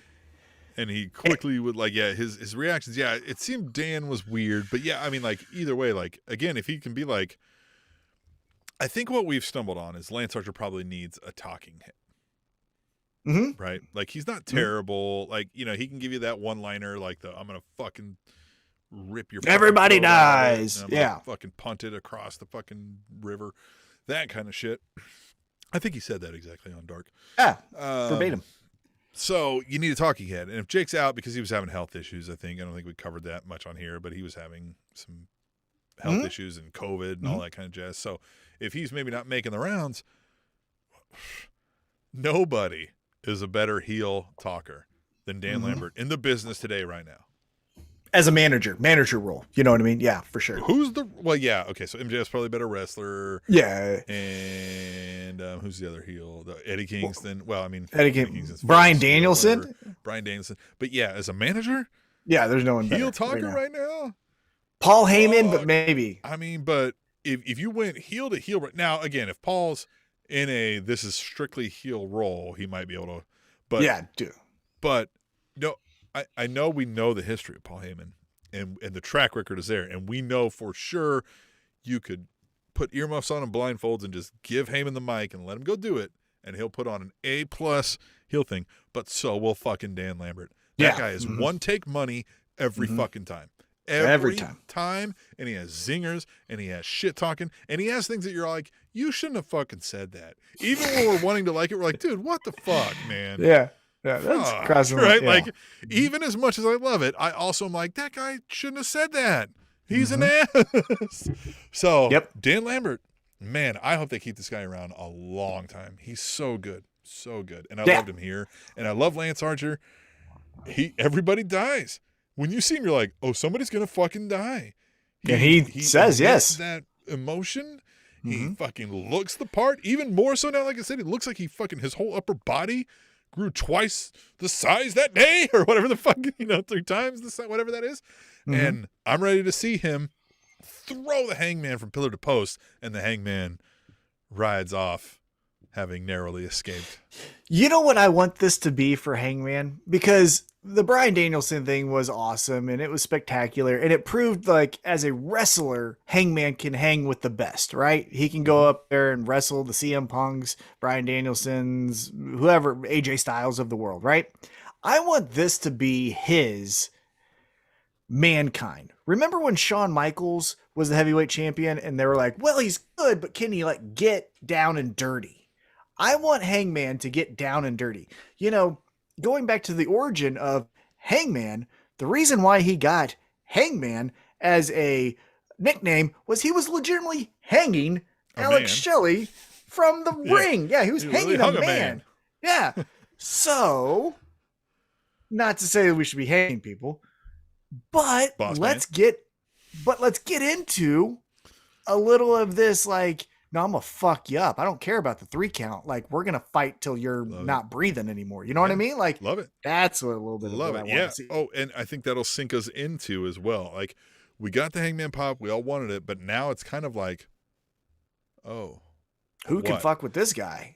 Built into that storyline. I think they should have seen this coming a mile away. Built into that storyline is Hangman can't get over the hump because of his self-esteem issues. Hangman got over the hump. Hump's gone. The entire character and storyline is now stalled. You have to come up with something, right? Like, well, it could be, again, we're going down a rabbit hole here, but hey, he gets this violent streak and then all of a sudden now we're afraid of Hangman. Like, we still like him, but like, he's snapping at people a little bit quicker than he used to. So now that he doesn't have self-esteem issues, maybe he's a little borderline too confident in his issues to be able to like just go get drunk. Yeah. Show up. Put a boot through somebody's eyeball and be like, told you. A little Stone Cold-esque, if you will. Yeah, right? Like, exactly. Not too much. We still want the millennial cowboy who cares about people. And but that's the millennial thing, right? His emotions are here. Now they're up here. Right. Now they're down here. Yeah, that's what I'm looking for out of this storyline. He could be an insufferable asshole to almost everybody. And just like, I got to do whatever I got to do to win this title, and I don't care. Like, I know it goes against some moral codes sometimes, but like, them's the breaks. This is the only thing that gets me by, is my addiction to this. And then the Dark Order comes around, and he's like, guys, I'm sorry, I'm such a bad person, and I try, and they're like, it's okay, man, it's fine. You know what I mean? Like, the duality of it could be great. We could all, I know you and I, at least, could identify with that. Yeah, we're like, 1,000,000%. I'm the worst person in the world, but then I really try hard. I really mean to be good. I really try to be a good person. It's so fucking difficult. At times I am. At times I am semi-good.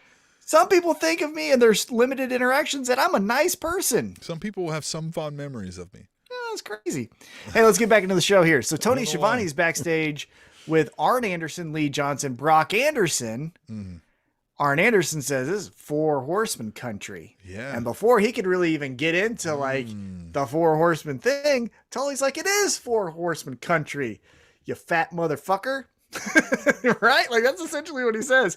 And so long story short, we got these chumps. Right. So then they're going to be doing a tag match, right?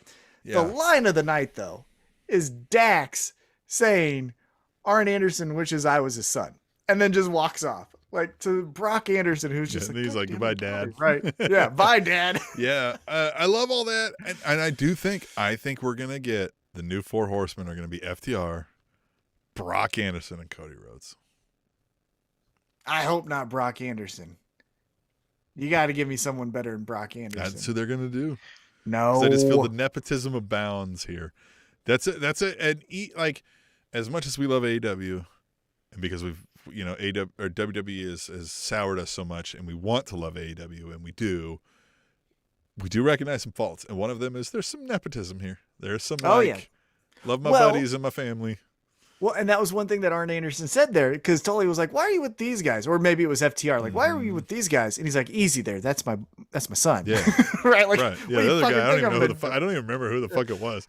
The other guy with Brock Anderson right now. Lee Johnson. Oh, it was Lee Johnson, right? Yeah. Yeah. I literally didn't even remember. It could have been any fucking buddy. Yeah, and maybe not Brock Anderson, right? But I feel like that's where we're headed. And then maybe Cody shows up to help him. So the guy's gone. Lee Johnson's like, whatever. We get the fucking 4 rides. Unless it's Andrade. It's FTR, Andrade, and Cody Rhodes. And Ric Flair shows up. No. Maybe that's it. Maybe we're like, oh, the 4 Horsemen are riding again. It's Brock Anderson. It's Cody. It's FTR. And then Ric Flair shows up with Andrade, and Brock Anderson goes, whoop. And Arn Anderson's like, what the fuck, guys? And then he goes, whoop. And then it's fucking 4 Horsemen. Maybe. We'll see. We will see. Hey, so let's get back into it. The night of ass whippings comes back into focus here. We get Hikaru Shida and Serena Deeb. Before Shida even gets to the ring, Serena Deeb puts it on her ass and doesn't stop. Serena Deeb. Somebody might want to ask Serena Deeb in real life, like who knows whatever her real name is, if she's all right. Like, you know what I mean? So she beats her ass and she's slamming her knee. Here's the thing. I don't know. Maybe I'm nitpicking again. Because again, we're seeing this in a different light, right? I will say though, Serena Deeb just puts it on Hikaru Shida's knee. Bop, bop, bop, bop, bop, bop, bop. Even after the match. Bop, bop, bop, bop, bop, bop, bop. Tay Conti and Anna Jay just run right past Serena Deeb. They just run right past her and just go like to help Hikaru Shida, which is nice, but like, what? That made why did you? I don't know. Well, that was only misstep. You trying to fight Serena Deeb? I mean, no. But like, I'm gonna. If refs are there, I'm gonna be like, rah, and then walk away. Serena Deeb's packing more than Arn Anderson is. You can't convince me otherwise. No, she's something. I like Serena Deeb is ready to kill at a drop of a dime. I'll tell you what. Point. That one. She'll get you.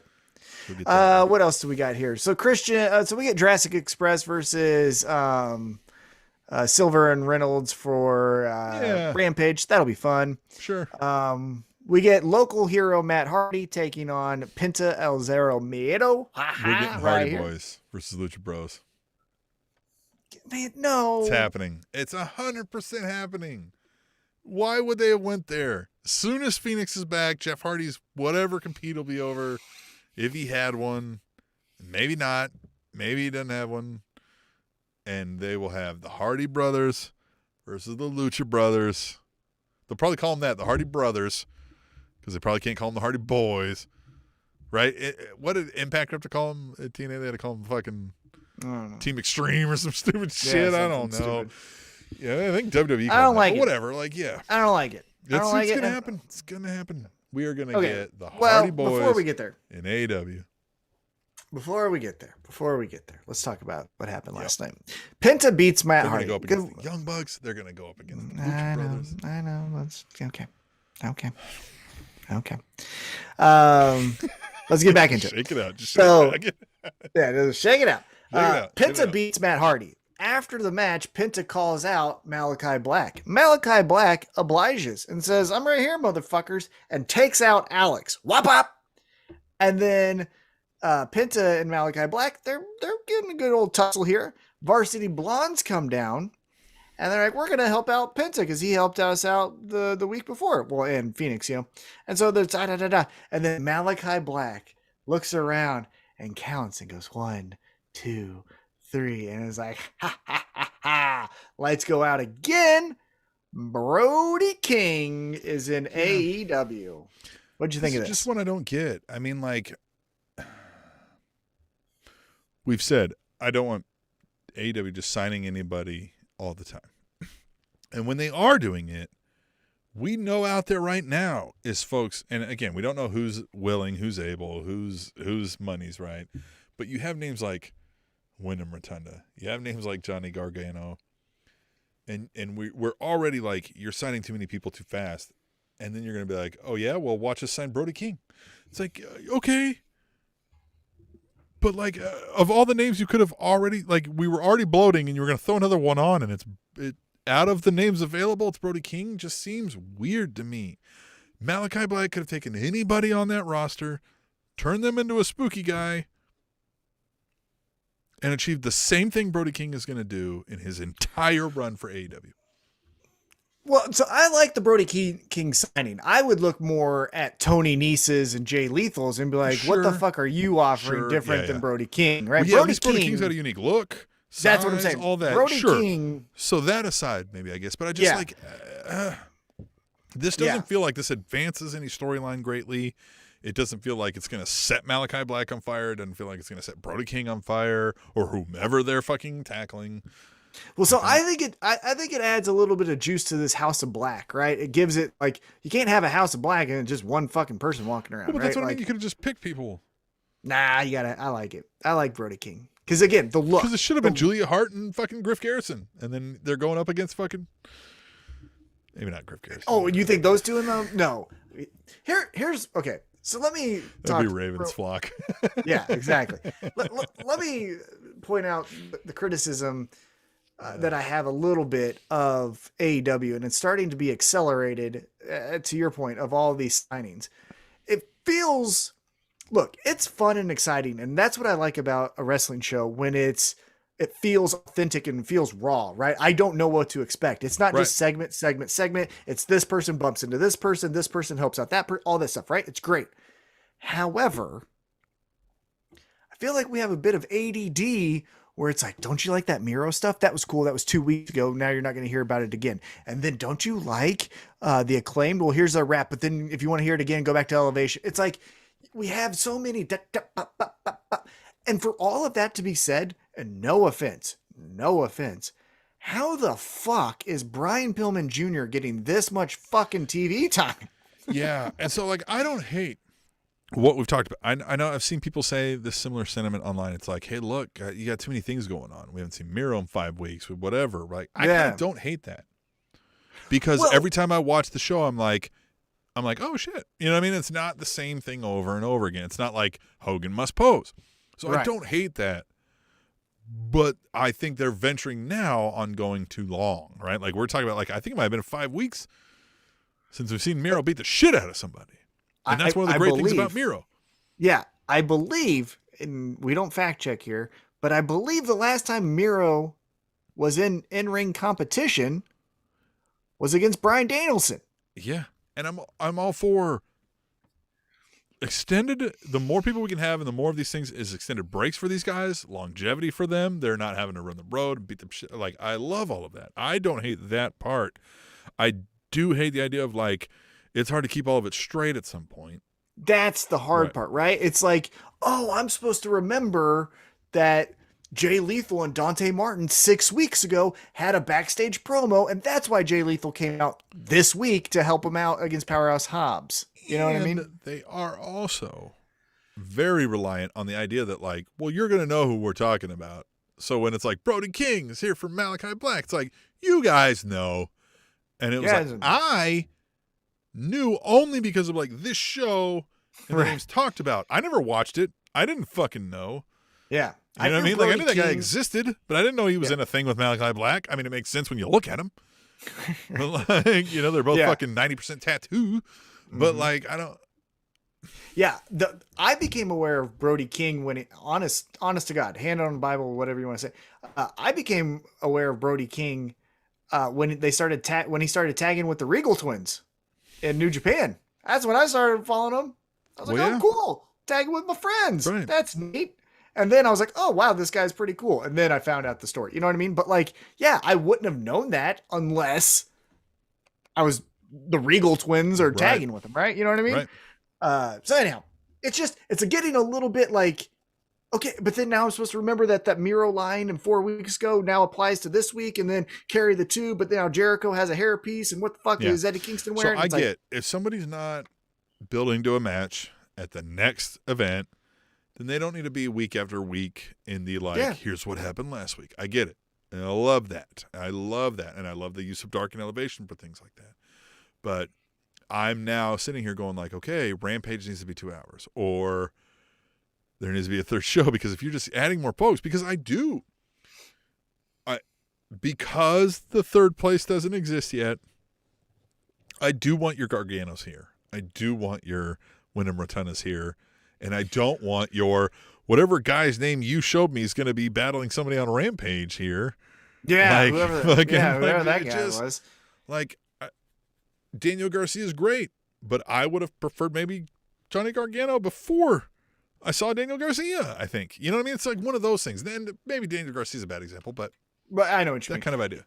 But I think we need to start using our television time better. And what I mean by that is, look, it's 2022. We're streaming everything. Netflix is king. All of these different platforms, like traditional TV of turn the channel on, put on the cable package, I put on TBS and I'm watching Dynamite, isn't necessarily the best and biggest thing to do. So what you should do, in my opinion, perfect example is this main event that we'll talk about here in just a moment. Daniel Garcia versus Sammy Guevara is fucking awesome. And that's cool. That's going to be cool for a while. Put that interim championship match as your main event to Elevation. Yeah. Why the fuck are we just doing, because when we do Elevation, it's, hey, Eddie Kingston backfisted a local talent. It's like, I love Eddie Kingston, but I don't need to see that. That does nothing for anyone. You know what I mean? So like these 72 stories that you're trying to tell me in 2 hours on Dynamite, you can use on Elevation. Because now the issue is like WWE's, and not everybody that AEW is signing is a WWE release, but WWE's shrinking, and you keep signing people. At some point, like the issues we were saying with them, with the bloat, is going away. The issues with you, the bloat is going, like, you now need a 3-hour show. You now need a secondary 2 hours, like, because you're running out of time to tell this many compelling stories. But we're not utilizing the time that we have. Dark, look, I love Dan the Dad. We've talked about him. I'm excited to see him when he comes to DWF. But when he loses a 3-minute match to Powerhouse Hobbs, the fuck does that do for anything? There was no storytelling, right? Like, I know you want to have tryouts for people and stuff, but like, you can actually do that in a dark setting.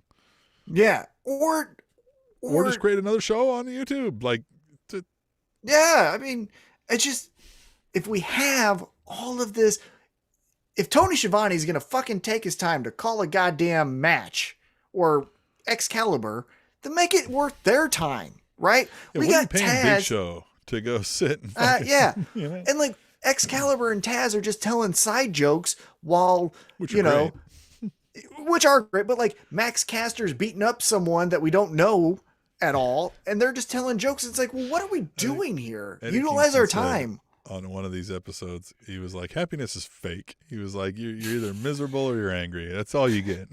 Yeah. But what I'm saying is, but that's where then Miro's promo can air, is on Elevation. It's like, oh shit, Tim, did you see on YouTube that Miro's gonna fucking go after? Well, it's so much more shareable. Yeah. The share I'm going to do of like Dan the Dad getting beaten by somebody is not, I'm not going to do that. But if like Miro, did something cool in a storyline and beat somebody that I am going to see on Dynamite, I probably might share that, right? Yeah. I might spread that. I might talk about that with folks. I might get some tweet the tables about it. Well, and also YouTube views are huge, right? We always talk about, oh my God. So are ours. Yeah. Back to the show. So we get the Acclaimed versus Bear Country. That happened. The Acclaim win. Yeah. Sting, Darby Allin beat him up. That's fine. Yeah. Now let's get to the main event. Yeah. Let's get to the main event here because we're wrapping up. Then we get the TNT Championship match. Sammy Guevara, Daniel Garcia. We get Eddie Kingston and Jericho on the apron trying to be in the corner because Eddie Kingston just wants to kill Daniel Garcia. He doesn't give a fuck about anything else. He just wants to kill him. Right, and then Chris Jericho's friends with Sammy Guevara, so he wants to be there for him. Now, as we mentioned, Sammy Guevara gets the win. 2.0 jumps him. Eddie Kingston has one of the 2.0 guys. He's like, I'm going to fuck this guy up. Aren't you guys excited? 2.0, 2, right? Not number 1. Yeah. 2. Yeah, 1, 2, the pinhead, not the square head, right? And right when Eddie Kingston's about to give him a good old how's your father, Jericho chases him off with a bat. And then Eddie Kingston's like, you cock-blocking motherfucker. I wanted violence. Like, you hate these guys, and I was going to beat them up for you. Yeah. Yeah. I love this aspect, right, where, like, Chris Jericho is more of the face, and Eddie Kingston is more of the heel, but they're going after decided bigger heels. But they have a beef between each other, and they're like, but they both want the same thing. They both are accomplishing the same thing, but they both don't like each other for it, right? Like, this is fun, layered storytelling, right? Like, they both want to beat up 2.0, but they don't want you to beat 2.0. Fuck you. I'm beating up 2.0. I love this. Yeah. But then again, we might get more layered story because at the end, we hear, I don't know if it was meant to be, but we hear the crowd chanting, Eddie, Eddie. They weren't chanting Jericho. Because Eddie Kingston's the fucking guy.